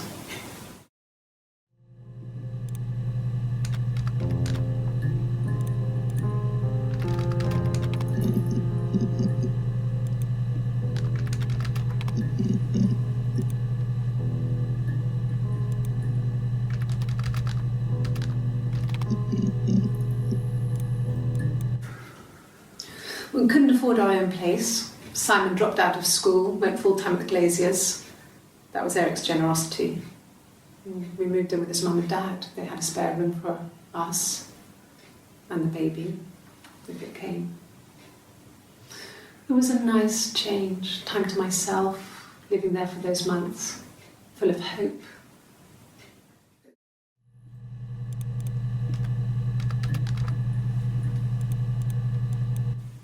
And what did your wife do? She didn't kill you. You think I killed Simon because he was having an affair? Well, I didn't kill him. I wasn't even there. I was in Glasgow worrying about whether my baby was still growing inside me. I mean, why would I kill Simon? I loved him.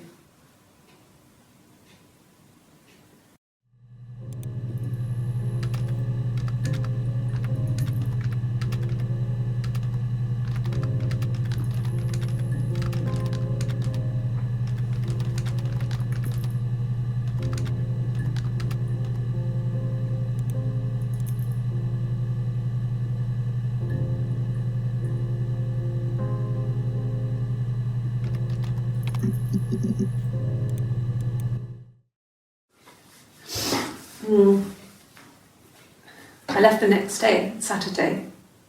I slept for a few hours in the car.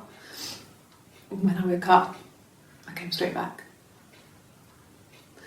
Simon wasn't returning my calls and I wanted to try and make up. I got back to the house and Simon wasn't there. And excuse me. Is there a bin?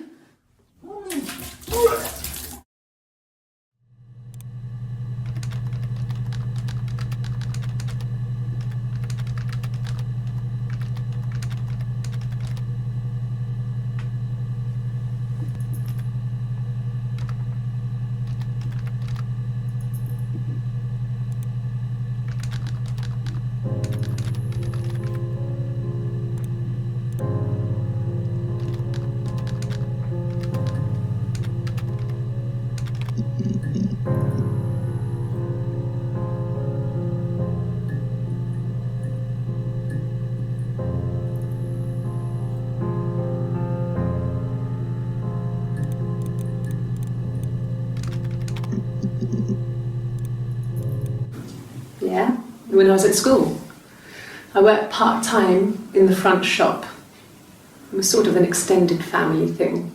My dad used to work there, my mum worked there before I was born.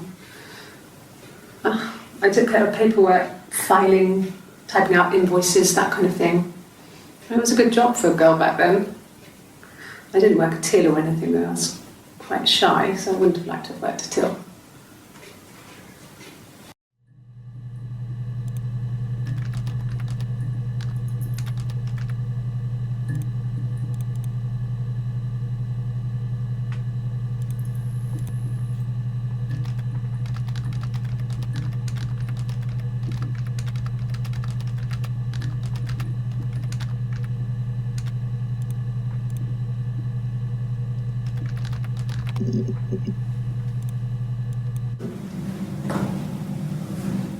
Across the road, where my parents first lived there, was a midwife called Florence.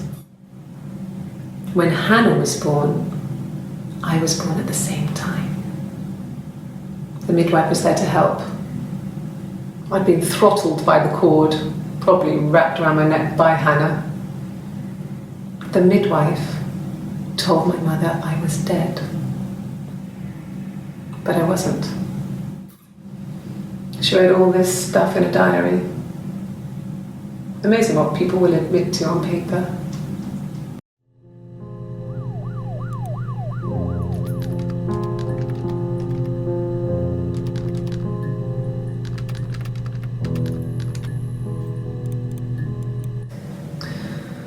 Florence was a warm, kind person, but she was broken, I guess. When I found her diary, I also found a biscuit tin with other stuff in it, older papers, letters, that kind of thing. Her story was in there. I never really spoke to her about it. I was far too young to really understand, I guess. I just put it together later, once I was older. She had loved children, planned to have a large family, but her husband died in the war. And that was back when you married for life. She never felt like she could marry again.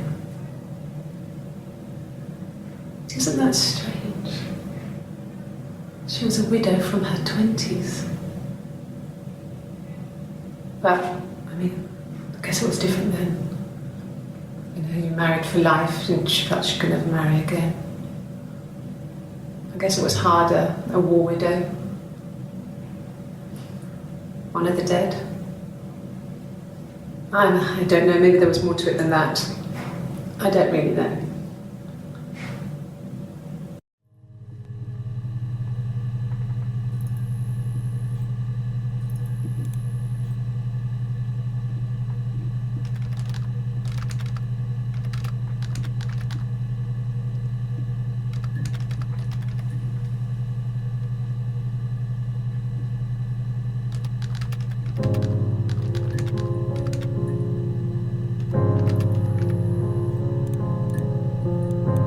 No, it was just me and her. Eve was the name they were going to call their first child. They talked about it and were going to try when he came back.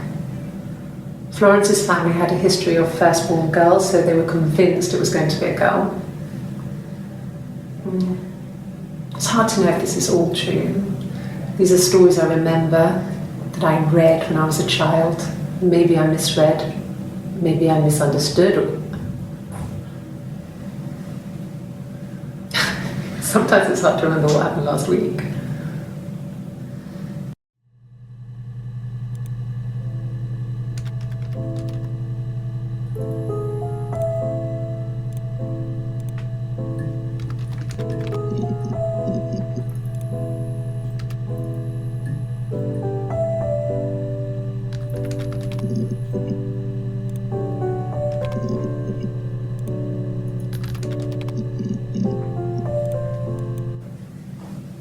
Became our way of life.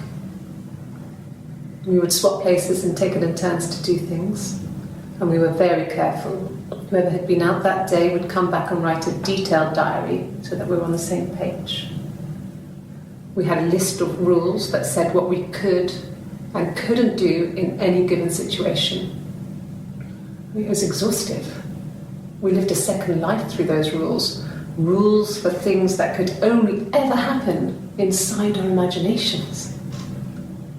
We would consider all the permutations of future events and agree rules to walk our way through them.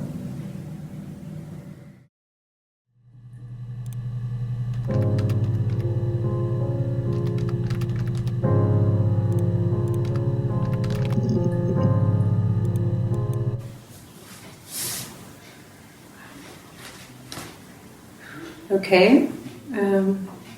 She's being chased. They're trying to catch her because she did something bad. I guess she broke the rules. Or maybe they think she did something bad. Maybe it wasn't her fault.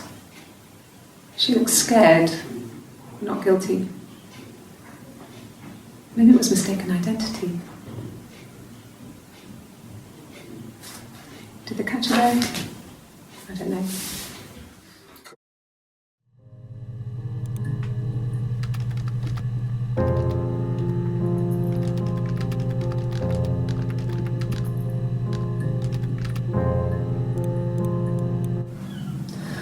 Hannah was so smitten with Simon. She started getting jealous, didn't want to share. Even the first date. We went to see Tom Cruise at the Old Odeon. We both went, kept changing places in the toilet. We only had the one best dress, so we had to keep swapping clothes. Must have thought we had terrible bladder problems. The next date, it was my turn. At the end, I let him kiss me, but that was it. We didn't want another card on our hands, and the Ouija board had said to hold back. After that, it was Hannah's turn and she slept with him. Broke the rules. Deliberately broke the rules. She wanted to be the first to sleep with him. I mean, that's when she got pregnant. From that one time.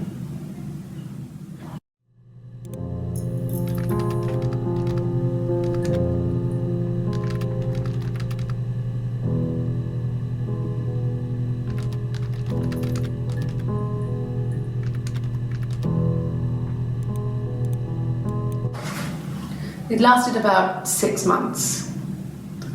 I tried to carry on, but everything was different. Hannah insisted I not pretend to be her around Simon, let alone sleep with him. We didn't share him like the others. The rules had changed. Me living in the attic had become weird in a way it hadn't been before.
Well, fine, considering. I got back into the house today, and that was weird, knowing your people have been there through my things. It's like I've been burgled. I mean, worse, obviously. I don't know. I haven't lived in the cellar yet. They sent a cleaner in. As good as new, he said. But they had to throw some stuff out. Couldn't get the blood out. And I'm still waiting to hear from the coroner so we can get a date set for the funeral. It's going to be a cremation. So...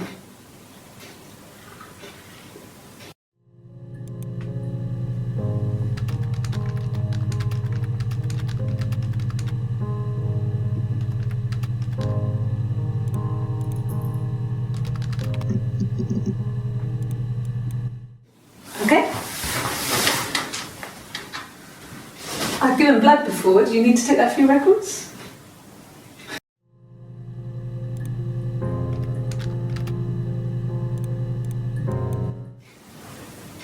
Nothing like this has ever happened to me before. The blood.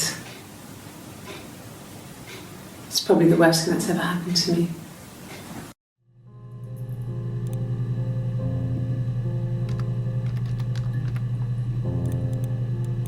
Like I said before, it was 3, something like that.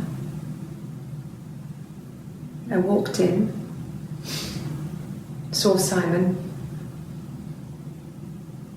He was on the floor of the living room. His throat had been cut. There was a lot of blood.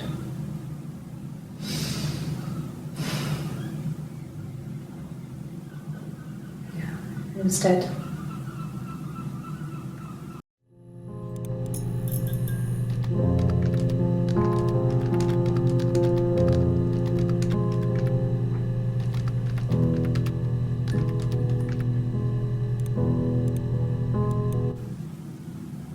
She was sat behind him. She had my wig on. And she'd been there all day.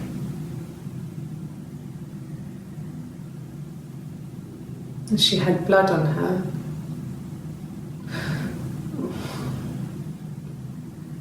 She was in shock.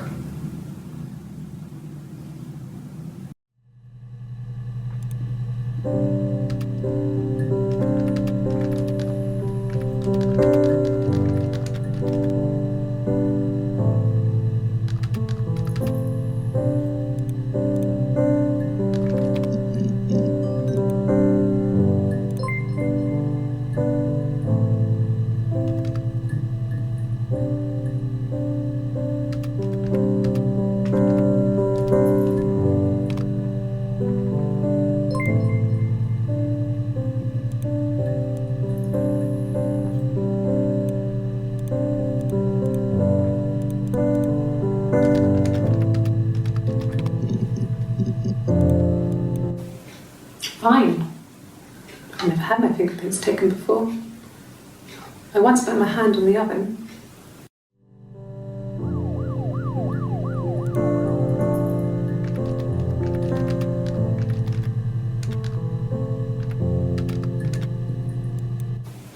Fine. Taken before. I once burnt my hand on the oven. Fingerprints.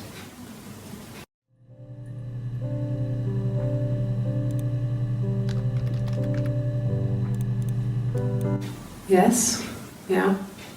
I would have cleaned them. I changed the sheets too. Were the fingerprints in all those places?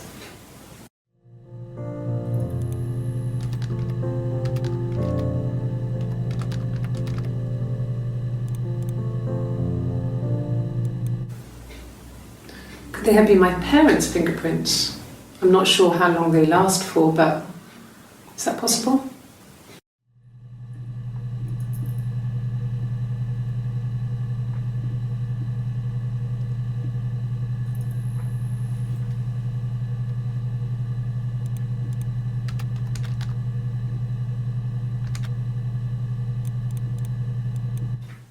Really?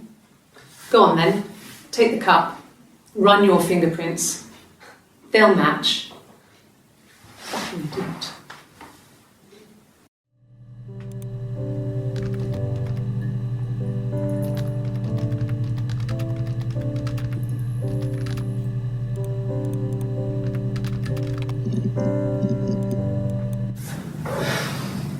I think it was that time, the first time at the house, in his bed, that I got pregnant. Amazing, right? This fucking magic sperm. And they say lightning doesn't strike twice. I didn't tell him. I missed 3 periods. I had pretty irregular periods anyway, but 3. I had always thought we were infertile. Both of us. I didn't tell him. Just waited. Hannah and I were meeting for our birthday, and I told her because I thought she would be happy for us both. I think she was.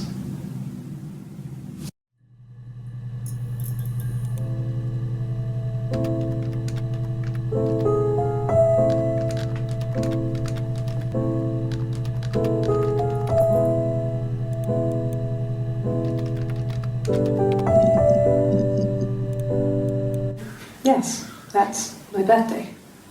Not one of the big ones, but I guess you can see that.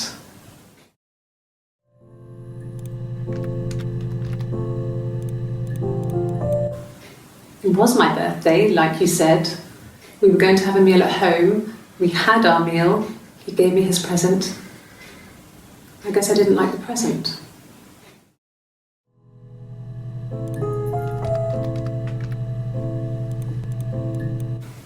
From when I woke up. Okay. I woke up. Simon was already up, and he made me birthday breakfast of eggs Benedict. We both had to go to work, so we saved presents till later. I got to work, had some birthday cake. Children sang me happy birthday. Then I came home. The birthday meal was a takeaway. And Simon gave me his present, which I didn't mind. And after that, We talked about the baby. It turned into a big argument. Simon left. I was furious.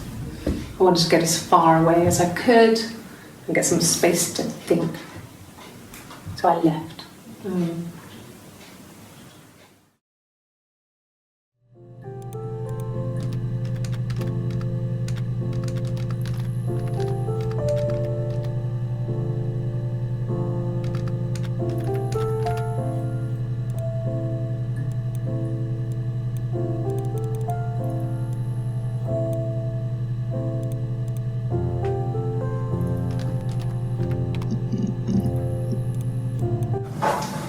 When beautiful people died, we always felt like it was a sign. You remember Princess Grace? Grace Kelly? She died in a car crash the year before we met Simon. We used a Ouija board to speak to her, and that gave us the power to find him. That's what we thought then. That people who died tragically leave some kind of magic behind. We used to share dreams. We used to wake up and write them down in our diaries immediately and compare them.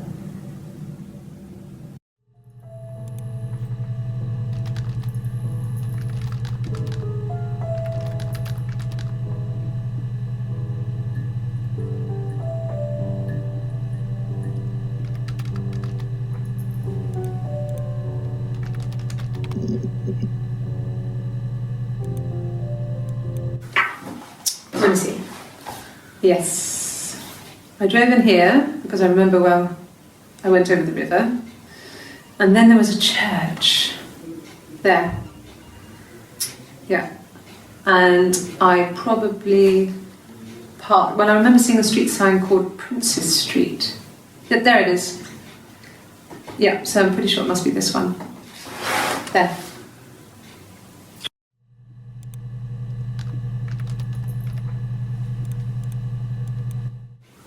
I don't know if anyone really changes. You just become more yourself.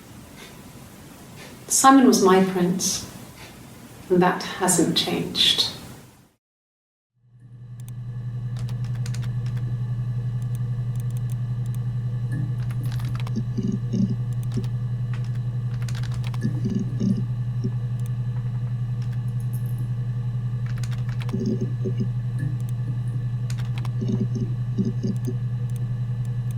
Bruce? Oh yeah, no, it's nothing.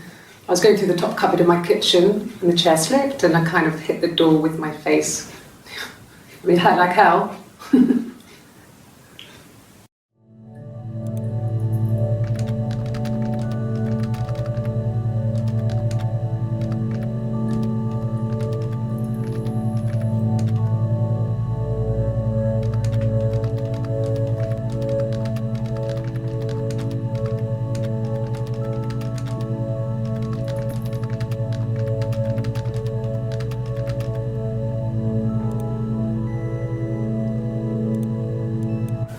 Okay, I'll try my best to remember.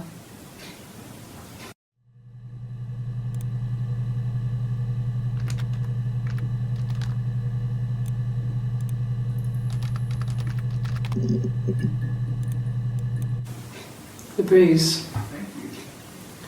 I have a really fast metabolism, so stuff like that just comes and goes. I don't know if there's much more that I can tell you that I haven't already told the other policemen. I found the body.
Difference is, she's a better driver than me. She passed the test for us. I tried to take it and nearly crashed the car. Learned that you can't rely on confidence to get you through everything. She is the shy one. She was especially shy around boys. If Hannah liked a boy, I would have to pursue him. It was that way with Carl. Hannah met him first. She had such a crush. I let him take my virginity after a night that his band had played at. It got difficult. When I was with Carl, we would have sex, but Hannah couldn't let him see she was a virgin. She had lots of excuses. After a while, we decided that I should take Hannah's virginity. It's not that different to a bruise, pulling a tooth, a graze. We used a hairbrush. After that, we took it in turns, though I was always the one who seduced the boys. Until Simon.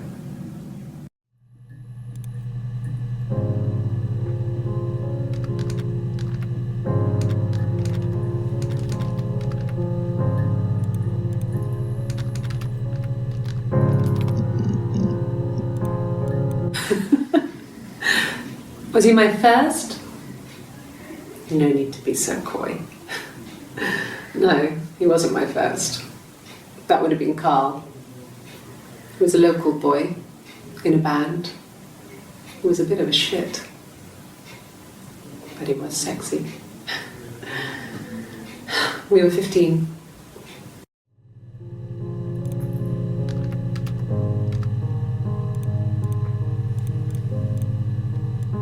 No, I was 15. Carl was older. 17, I think. I was really into him, regardless of how he actually behaved. Lots of drunken teenage sex. We did it in a church once. Stupid. So he got tired of us and we split up after about 6 months. It was sad, but those early experiences, they help you realise who's really important to you, you know? Family.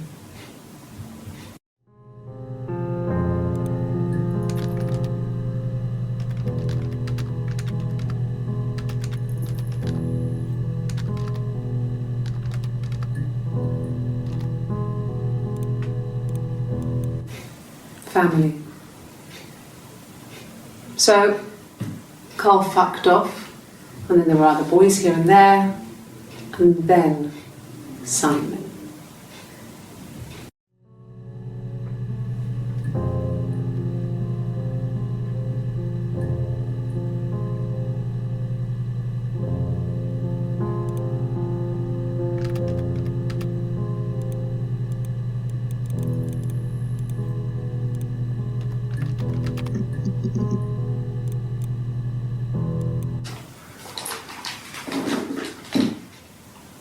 On his throat. How?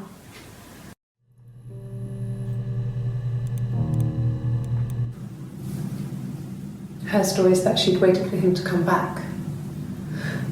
She put on my wig, some of my clothes, pretended to be me. They talked. She'd enjoyed being me. He said he wanted to be with me. Then he took out a present. Another mirror. Just like the one he'd given her earlier. That unique present. She went crazy, smashed the mirror. They argued, screamed. He hit her. So she grabbed a piece of the mirror and just swung it round. She cut his throat clean open. She'd only meant to scare him off.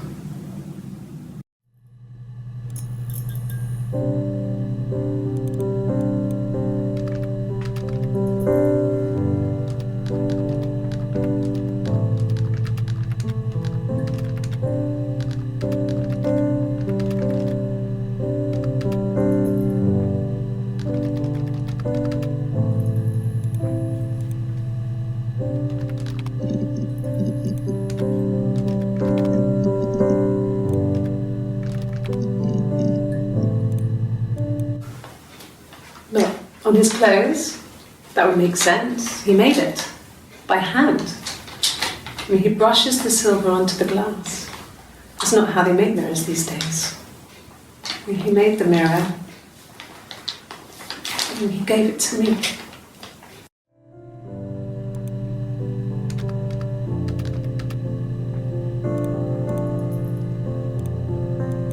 No, I've had enough coffee for today, thanks. Glass of water.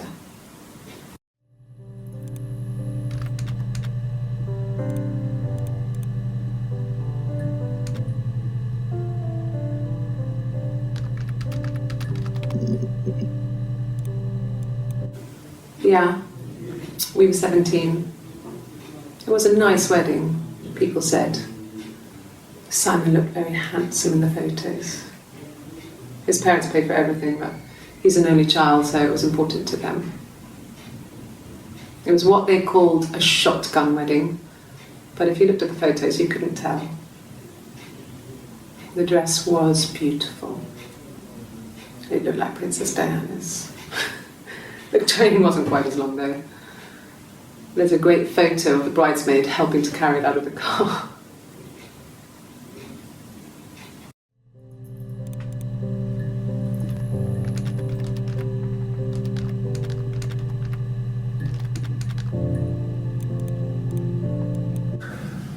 It's like I told you before, I drove.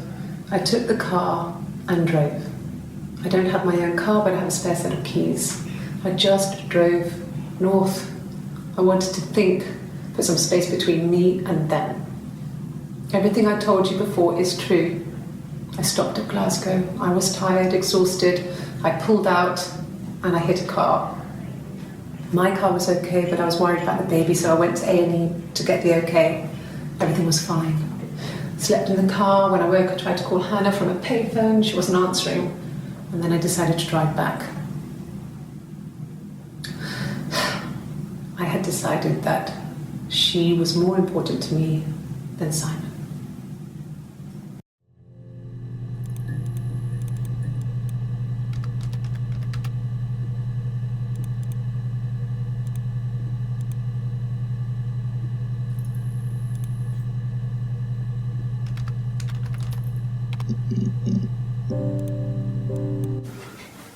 I guess you could call it that, but we were both happy to get married. It was a beautiful wedding.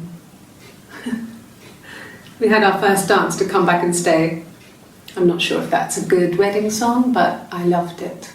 I chose it. I mean, it was genuinely our first dance. We'd never danced together before. It was probably awful to watch, but I enjoyed it. It felt like it was just me and Simon for that moment. Just the two of us.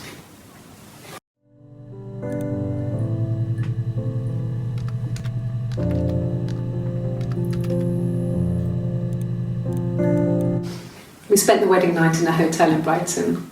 It would have been too much to do more. We were saving for the baby. It was wonderful to be in a hotel, away from home, just alone together. Since then, we've always tried to get away for our holiday.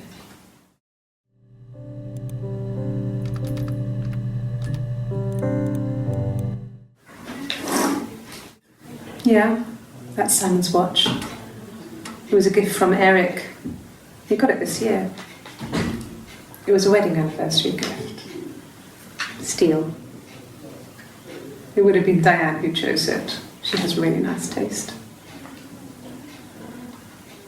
That time, it must eliminate me. I was in Glasgow then.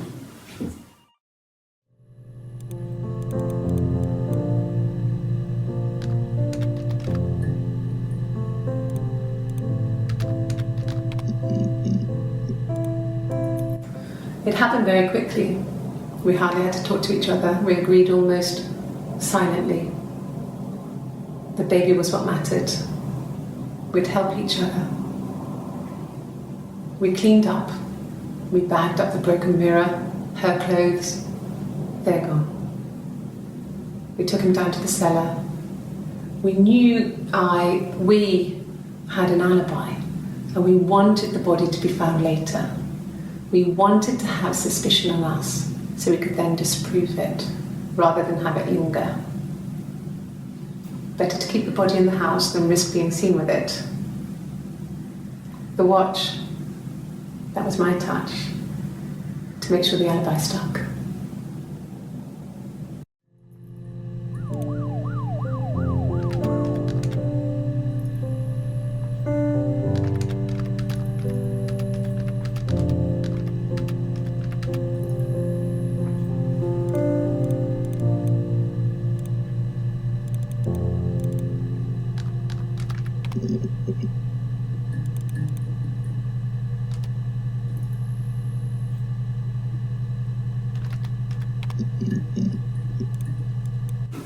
No, I lost the baby.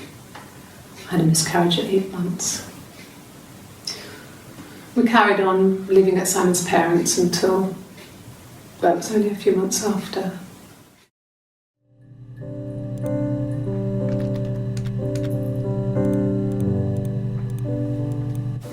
Yes. It was a shock to him. I mean, we never thought it was possible. I don't know what I hadn't decided whether to keep the baby. I wasn't really ready to talk to him about it.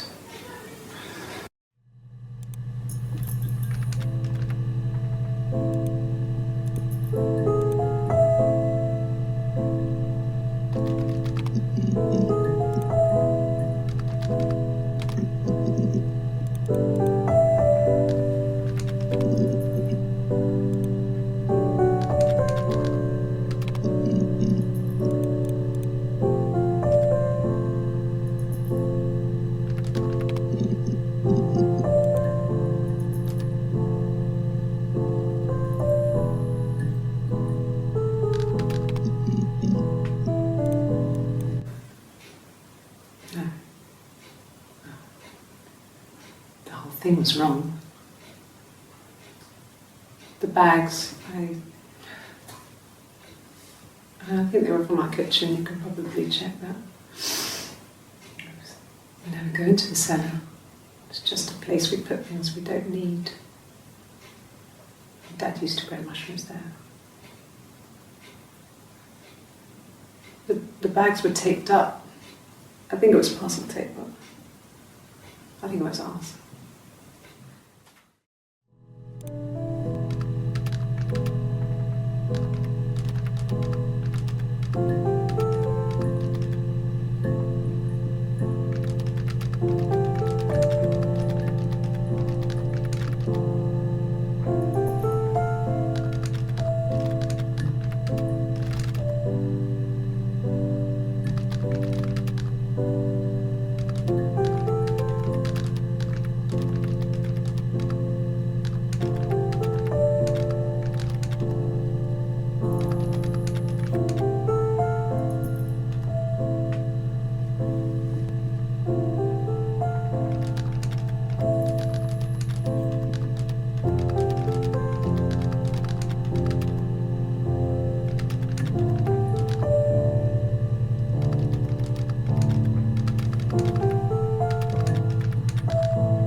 When will the police let me back in the house? And they let me take a bag of clothes with me, but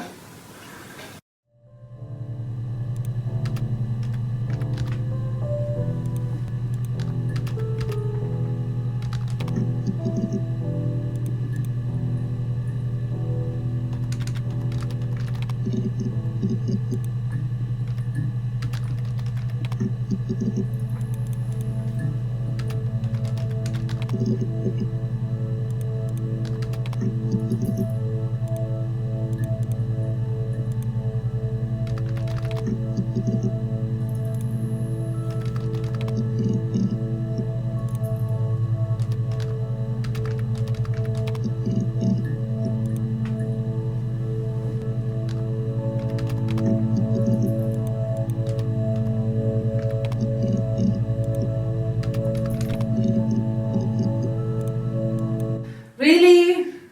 Okay. Here's the rest.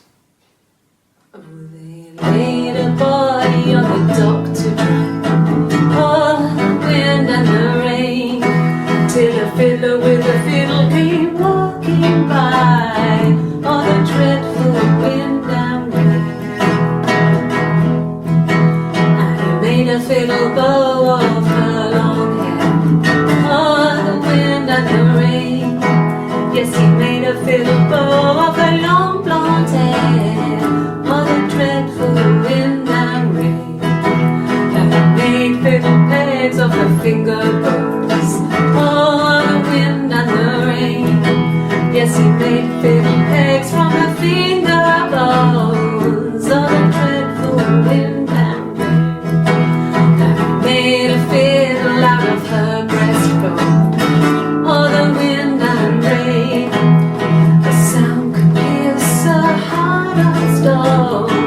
Oh, the dreadful wind and rain.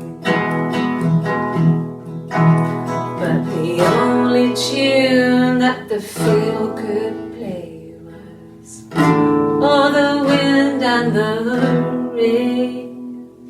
Yes, the only tune that the fiddle could play was oh, the dreadful wind and rain.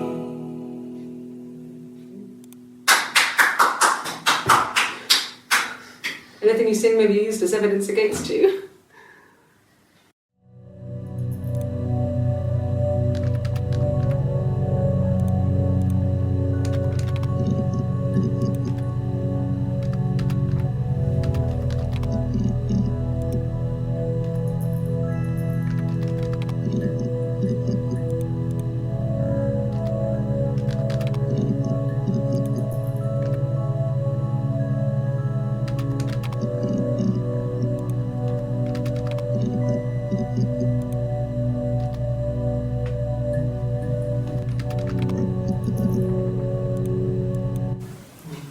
Diane is really nice. She helps out with the glaziers, organises the Christmas party, that sort of thing.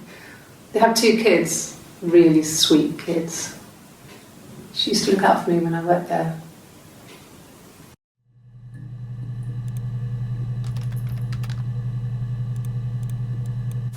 I mean, not really. He would go to the pub. He had his drinking buddies there, but no one ever really came back to the house. Sometimes Eric, his boss, and his wife would come over for dinner. That would be us returning the favour. Diane is a really good cook, into her trendy ingredients. And the last time Simon cooked something off MasterChef, he got the recipe off CFAX, and I did my Lloyd Grossman bit, commenting from the sidelines. I had to find fennel from the supermarket. Have you ever eaten fennel?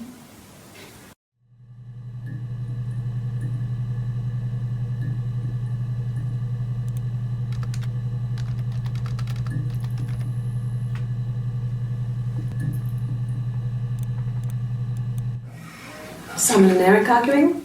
No, I can't imagine they'd be arguing. And they get on so well. Unless it was something to do with work. Maybe Simon was being too much of a perfectionist. But I don't know. You should ask Diane.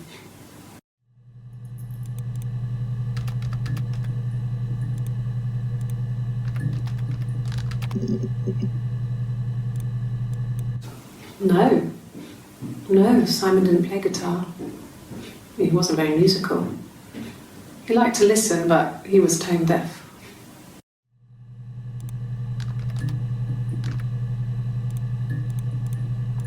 Yes.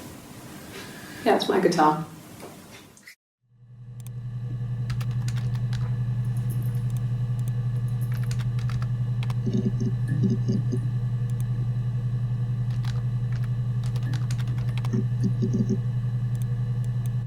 Nothing else happened that night. We talked, then I said goodbye. Then next week I was singing in the bar again, and there he was. And again the next week, he offered to buy me a meal. I told him I had already eaten, and so we got chips and ate them on the beach instead. When we said goodbye, he asked me to kiss him. Romantic.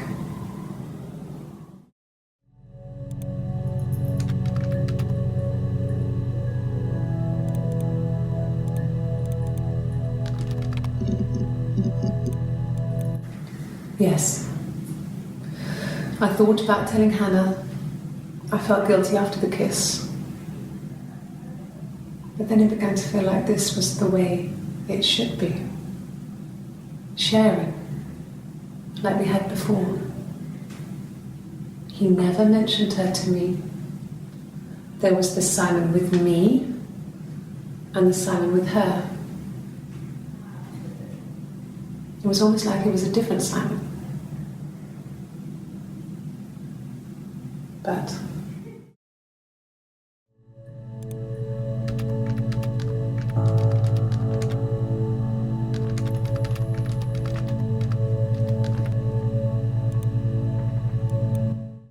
after the kiss, the next time, he took me back to the house, to our parents' house, to their house. So, it was definitely him.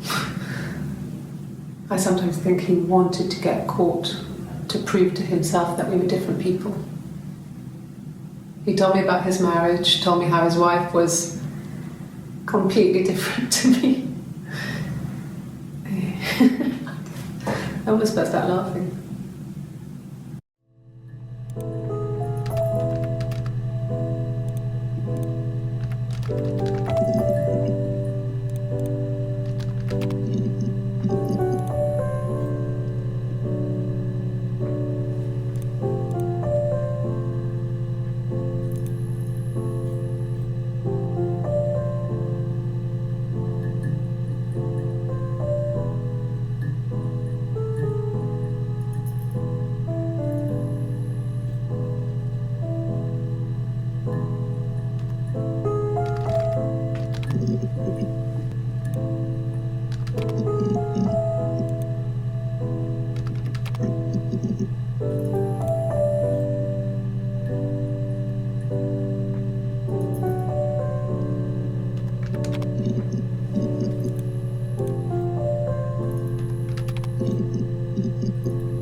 Yes, like a story.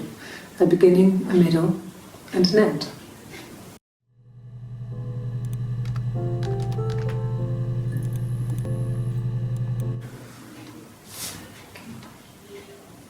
Well, she has a knife. She's been cooking, I guess. She's been cooking him his favourite meal. She's his wife. And he's asleep and she doesn't want to wake him because he's ill. That's why she's sad. Because he's ill and he might die. It's kind of a sad story, so I'm not sure how it ends.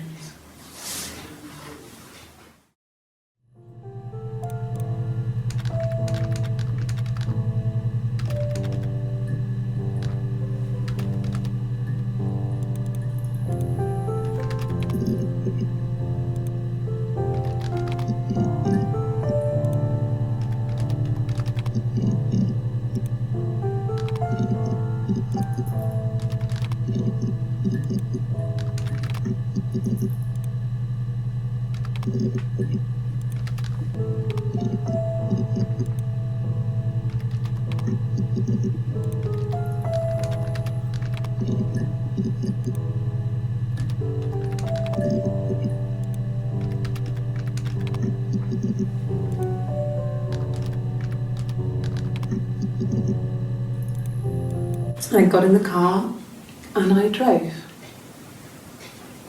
And just kept driving north. Just kept going, just wanted to get as far away as I could.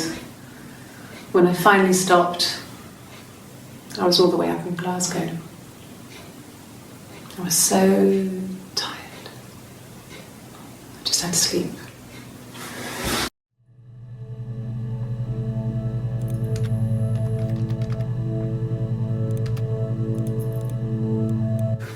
No, I don't think so. Glasgow was deserted that early in the morning.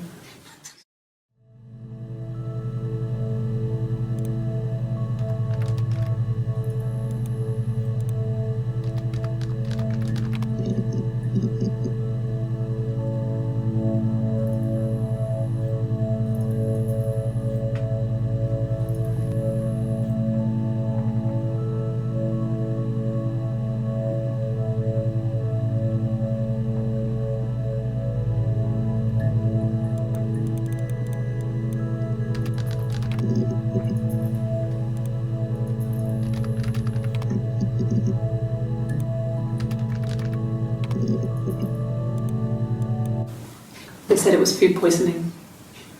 There was something in the food they ate. My dad liked to pick mushrooms, grow them too. They said it was the mushrooms. It was hard to believe. Death caps. They have a skirt around the cap. My dad taught me that.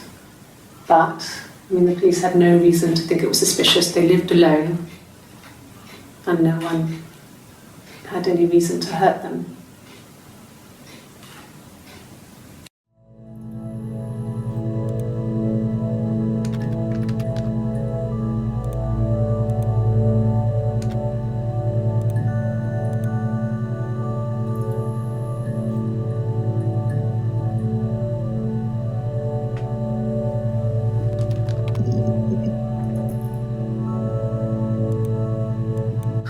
Can you imagine? I tried to get pregnant too, but it didn't happen. I slept with so many boys, men. My body refused. I think my period stopped because hers had. I was pretty ill. How could we stay the same now? I felt like Hannah had really fucked things up. Set us down separate paths. We had become different.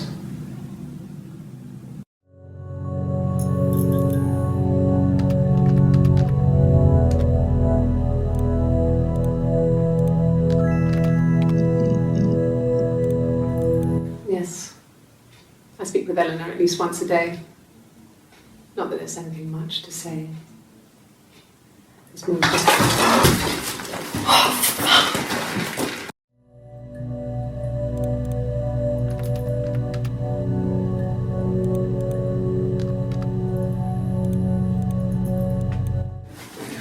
No, I'm okay. Fuck.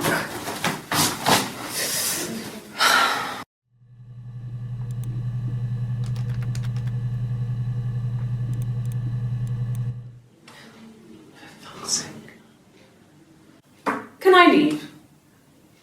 Are you going to arrest me? No. They'd laugh you out of the building. A lawyer would make mincemeat of you.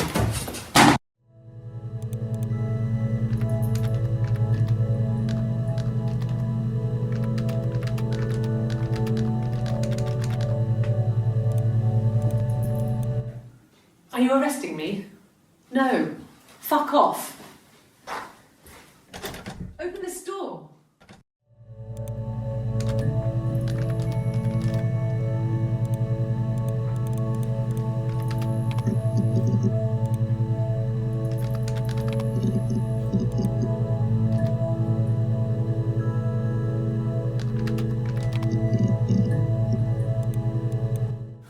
Like I said, I think I was popping out to get something, ran out of something, had to grab something.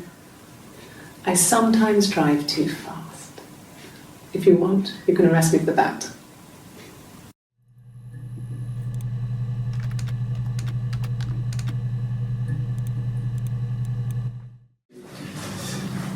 This is a nicer room. Is this where you take people when it's time to arrest them?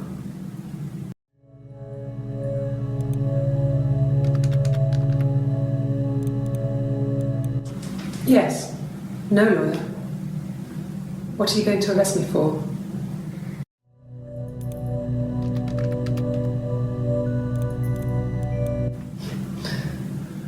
Can you arrest someone who doesn't exist?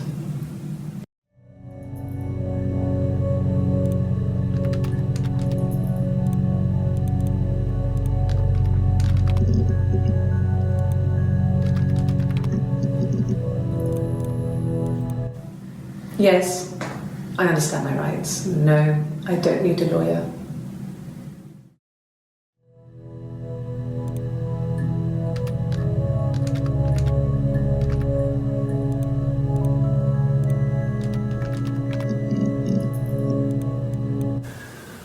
That can't be right. In the bedroom.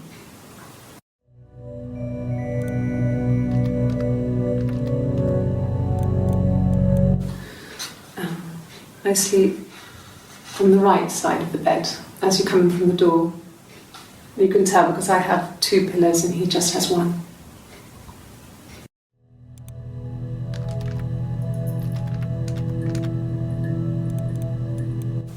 Hurt someone? Yes. But everyone thinks that from time to time, right? You just want to lash out.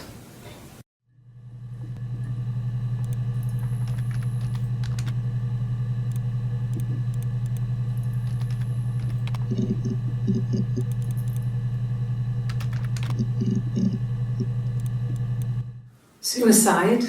No. I mean, he would never do anything like that. He is not the kind of person to do anything like that. I mean, to hurt himself? No.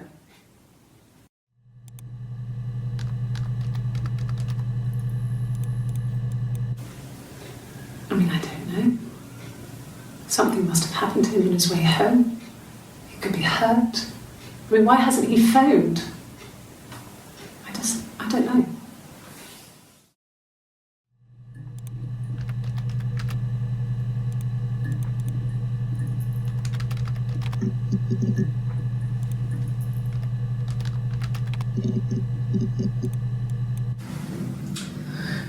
I was living in the attic. It was a very hard time. I was depressed, was still pretty sick of the STD. And I came down one morning and they were dead.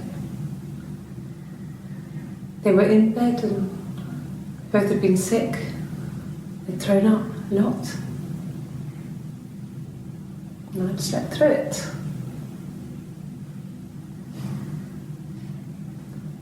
The police said it was the mushrooms they ate. Dad was a mushroom expert. I mean, he used to take us picking with him and he taught us how to recognise them. And there's no way he would have picked dead caps.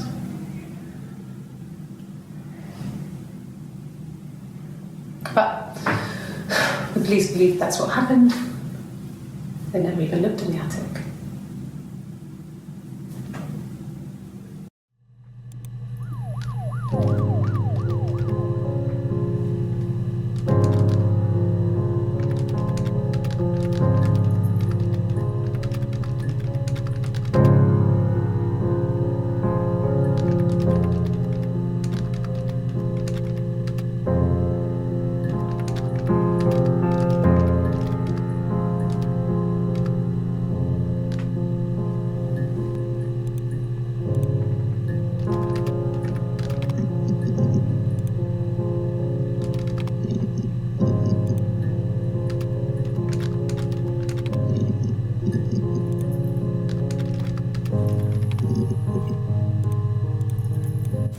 At the time they said it was poison, food poisoning.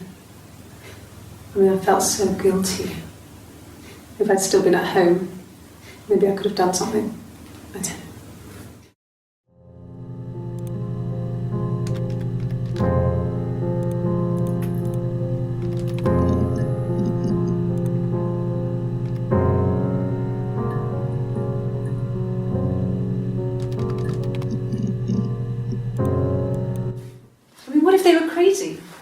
hear about these crazy people all the time.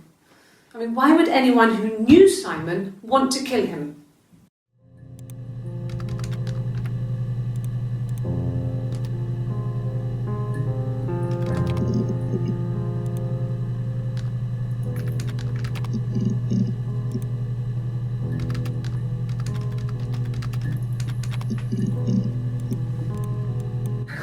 We loved our cat, Domino. He had this little bell around his neck to stop him from killing birds in the garden. And we used to write each other notes and put them in the bell, and we could send them to each other. Mum found some of the notes once, and she thought I was just writing to myself because our handwriting was identical. And we had our own words for things, so she didn't quite understand them anyway.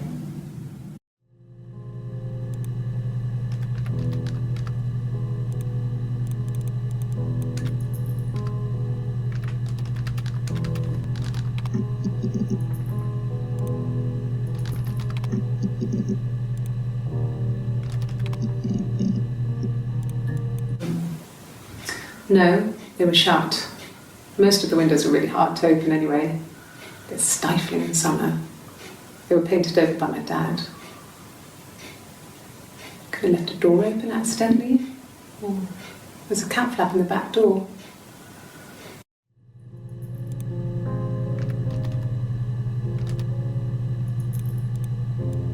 No cat. My parents had a cat before they died called Domino. It was this little black thing with white dots.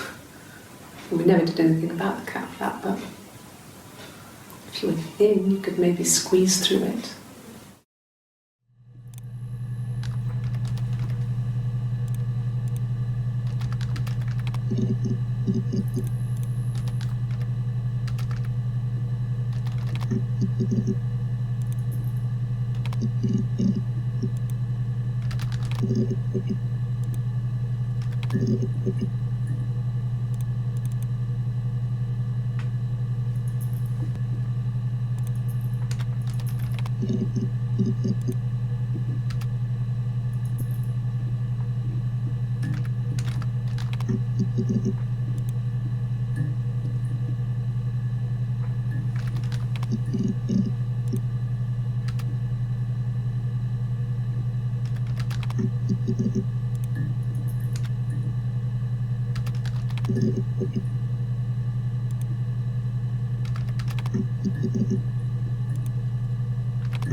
No, not drugs.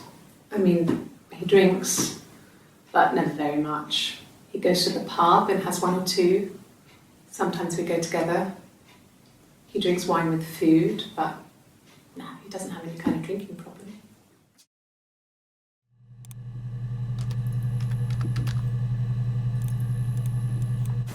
God, I don't know. Could be anyone. Maybe someone follows him back from the pub.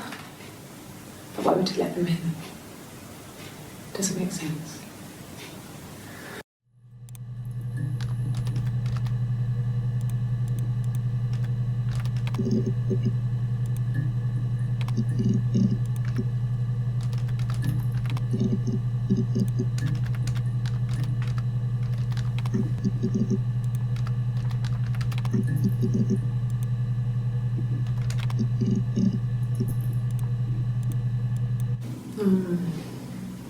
About 8 years back, it was a present to myself.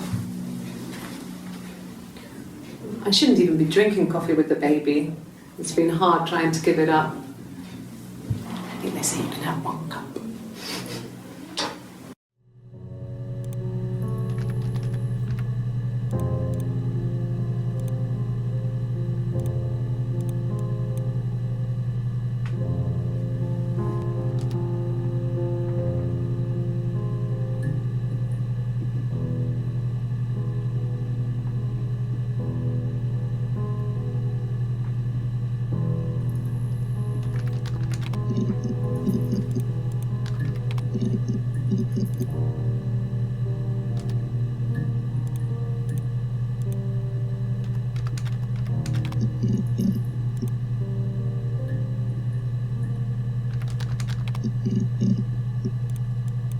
An affair? Simon wasn't having an affair.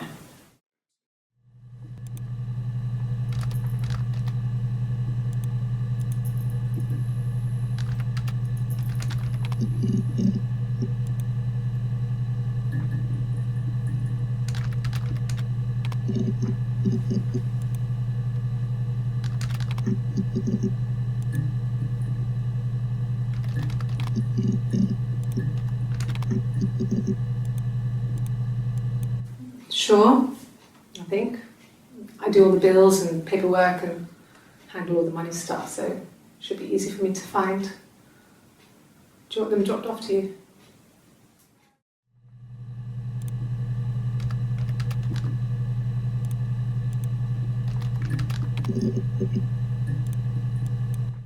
No.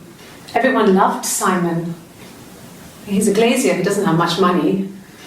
I don't know. I don't know.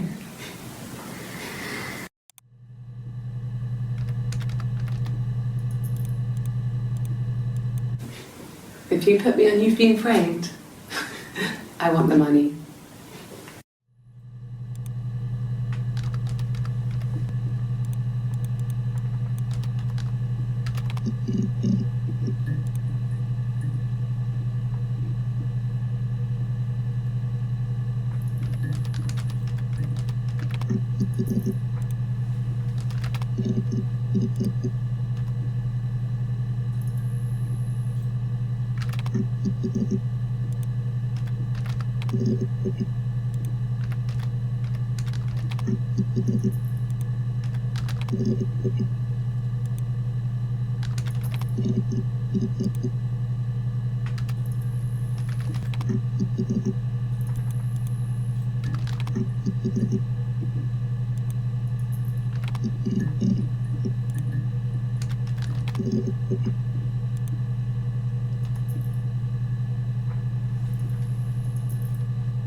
wasn't in the house.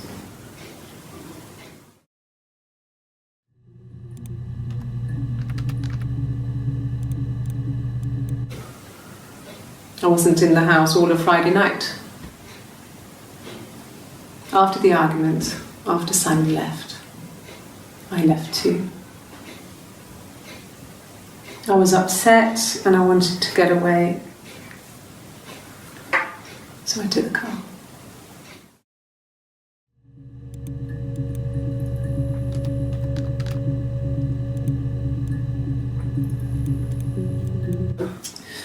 I think when I drove back it was about 8 or something, and I got back to the house about 3.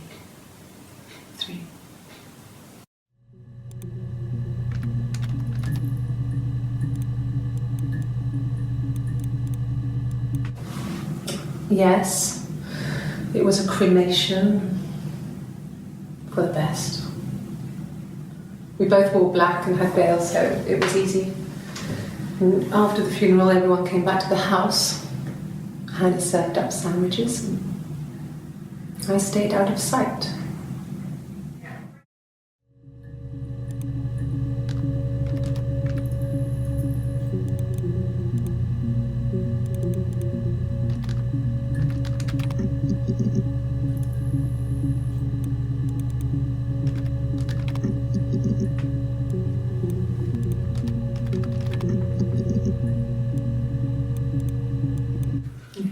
Thanks. Please find Simon. I love him so much.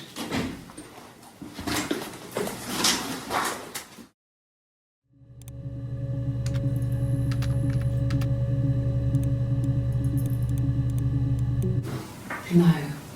I mean, everyone loves Simon. He was so nice to everyone. He loves me.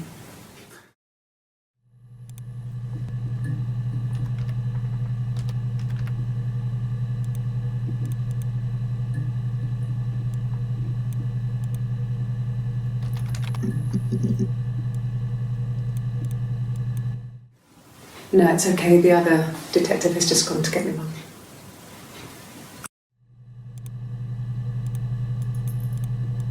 Yeah.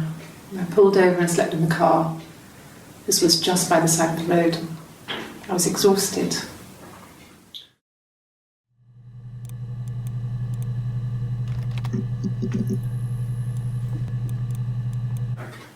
I didn't. I slept in the car. I left about 9 that night.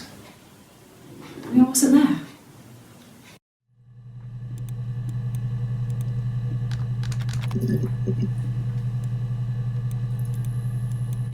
Oh God, I don't know. I mean, I guess the Rock. You've spoken to everyone there. Someone must have seen where he went. I don't know. So many things could have gone wrong.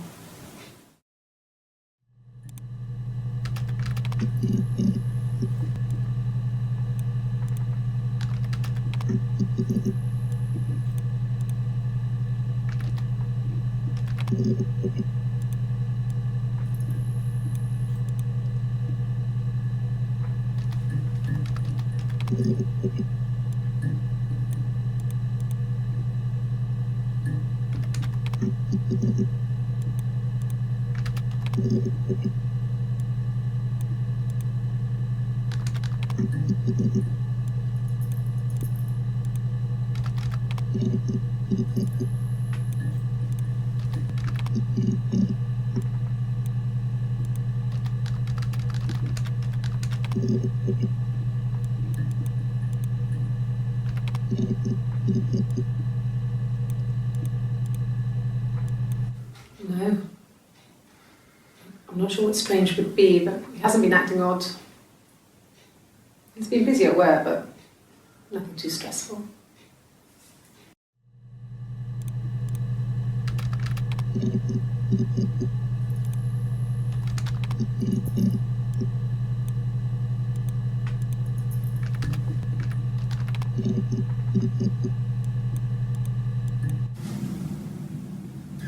Hannah had a miscarriage. This was late in the pregnancy and it left her infertile. Felt like the universe had corrected its course. We were aligned again. But Hannah and Simon were still living with his parents. They were married. Simon had a job at the Glaziers now. Eric had given him a full-time position after he left school. And then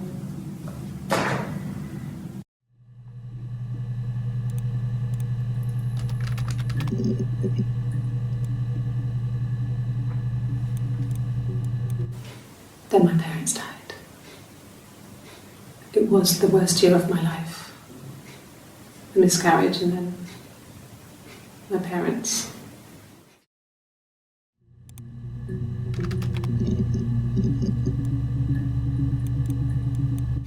Good, happy.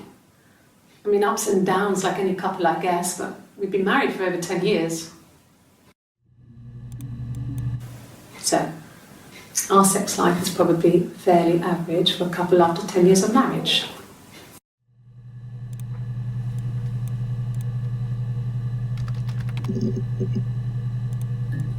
No, no one has been in the last few weeks. We had a plumber come in 3-4 weeks ago. Someone Simon knew from the Rock.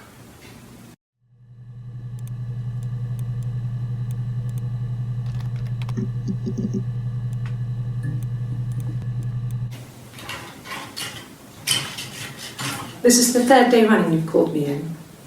I speak to Doug and Eleanor every day. And they say you've been asking a lot of questions. About me. Should I be worried? Am I a suspect?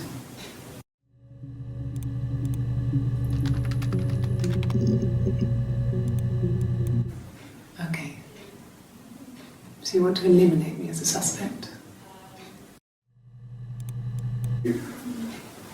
That should eliminate me as a suspect.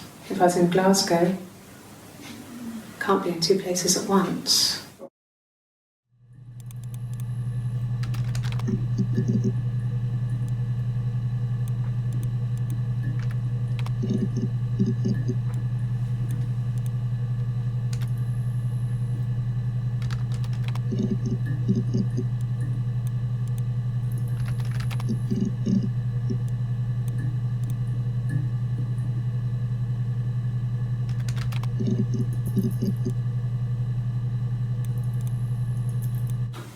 I think so.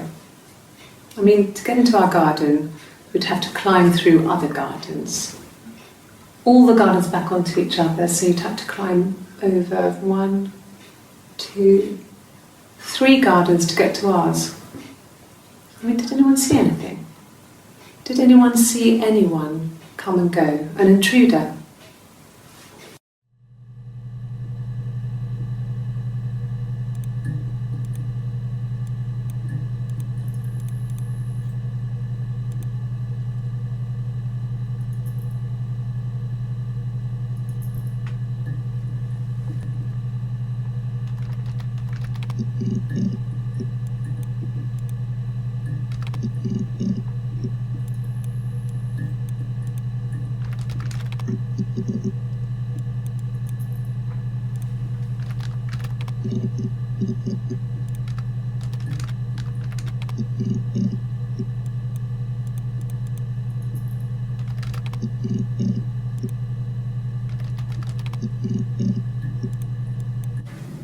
Then she told me she wanted to help more.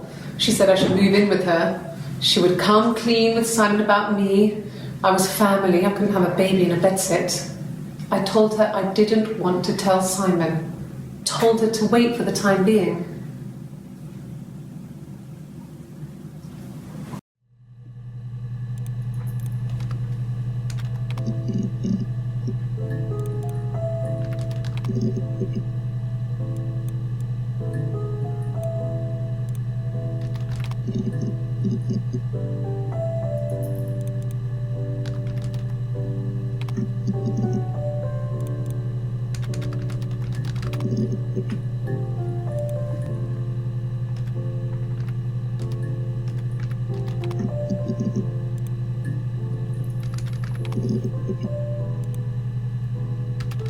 Must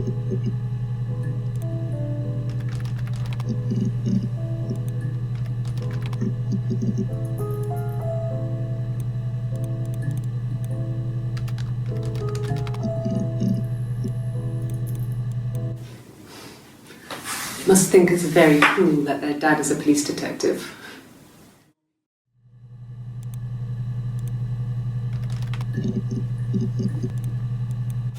Well, there you go. How many kids?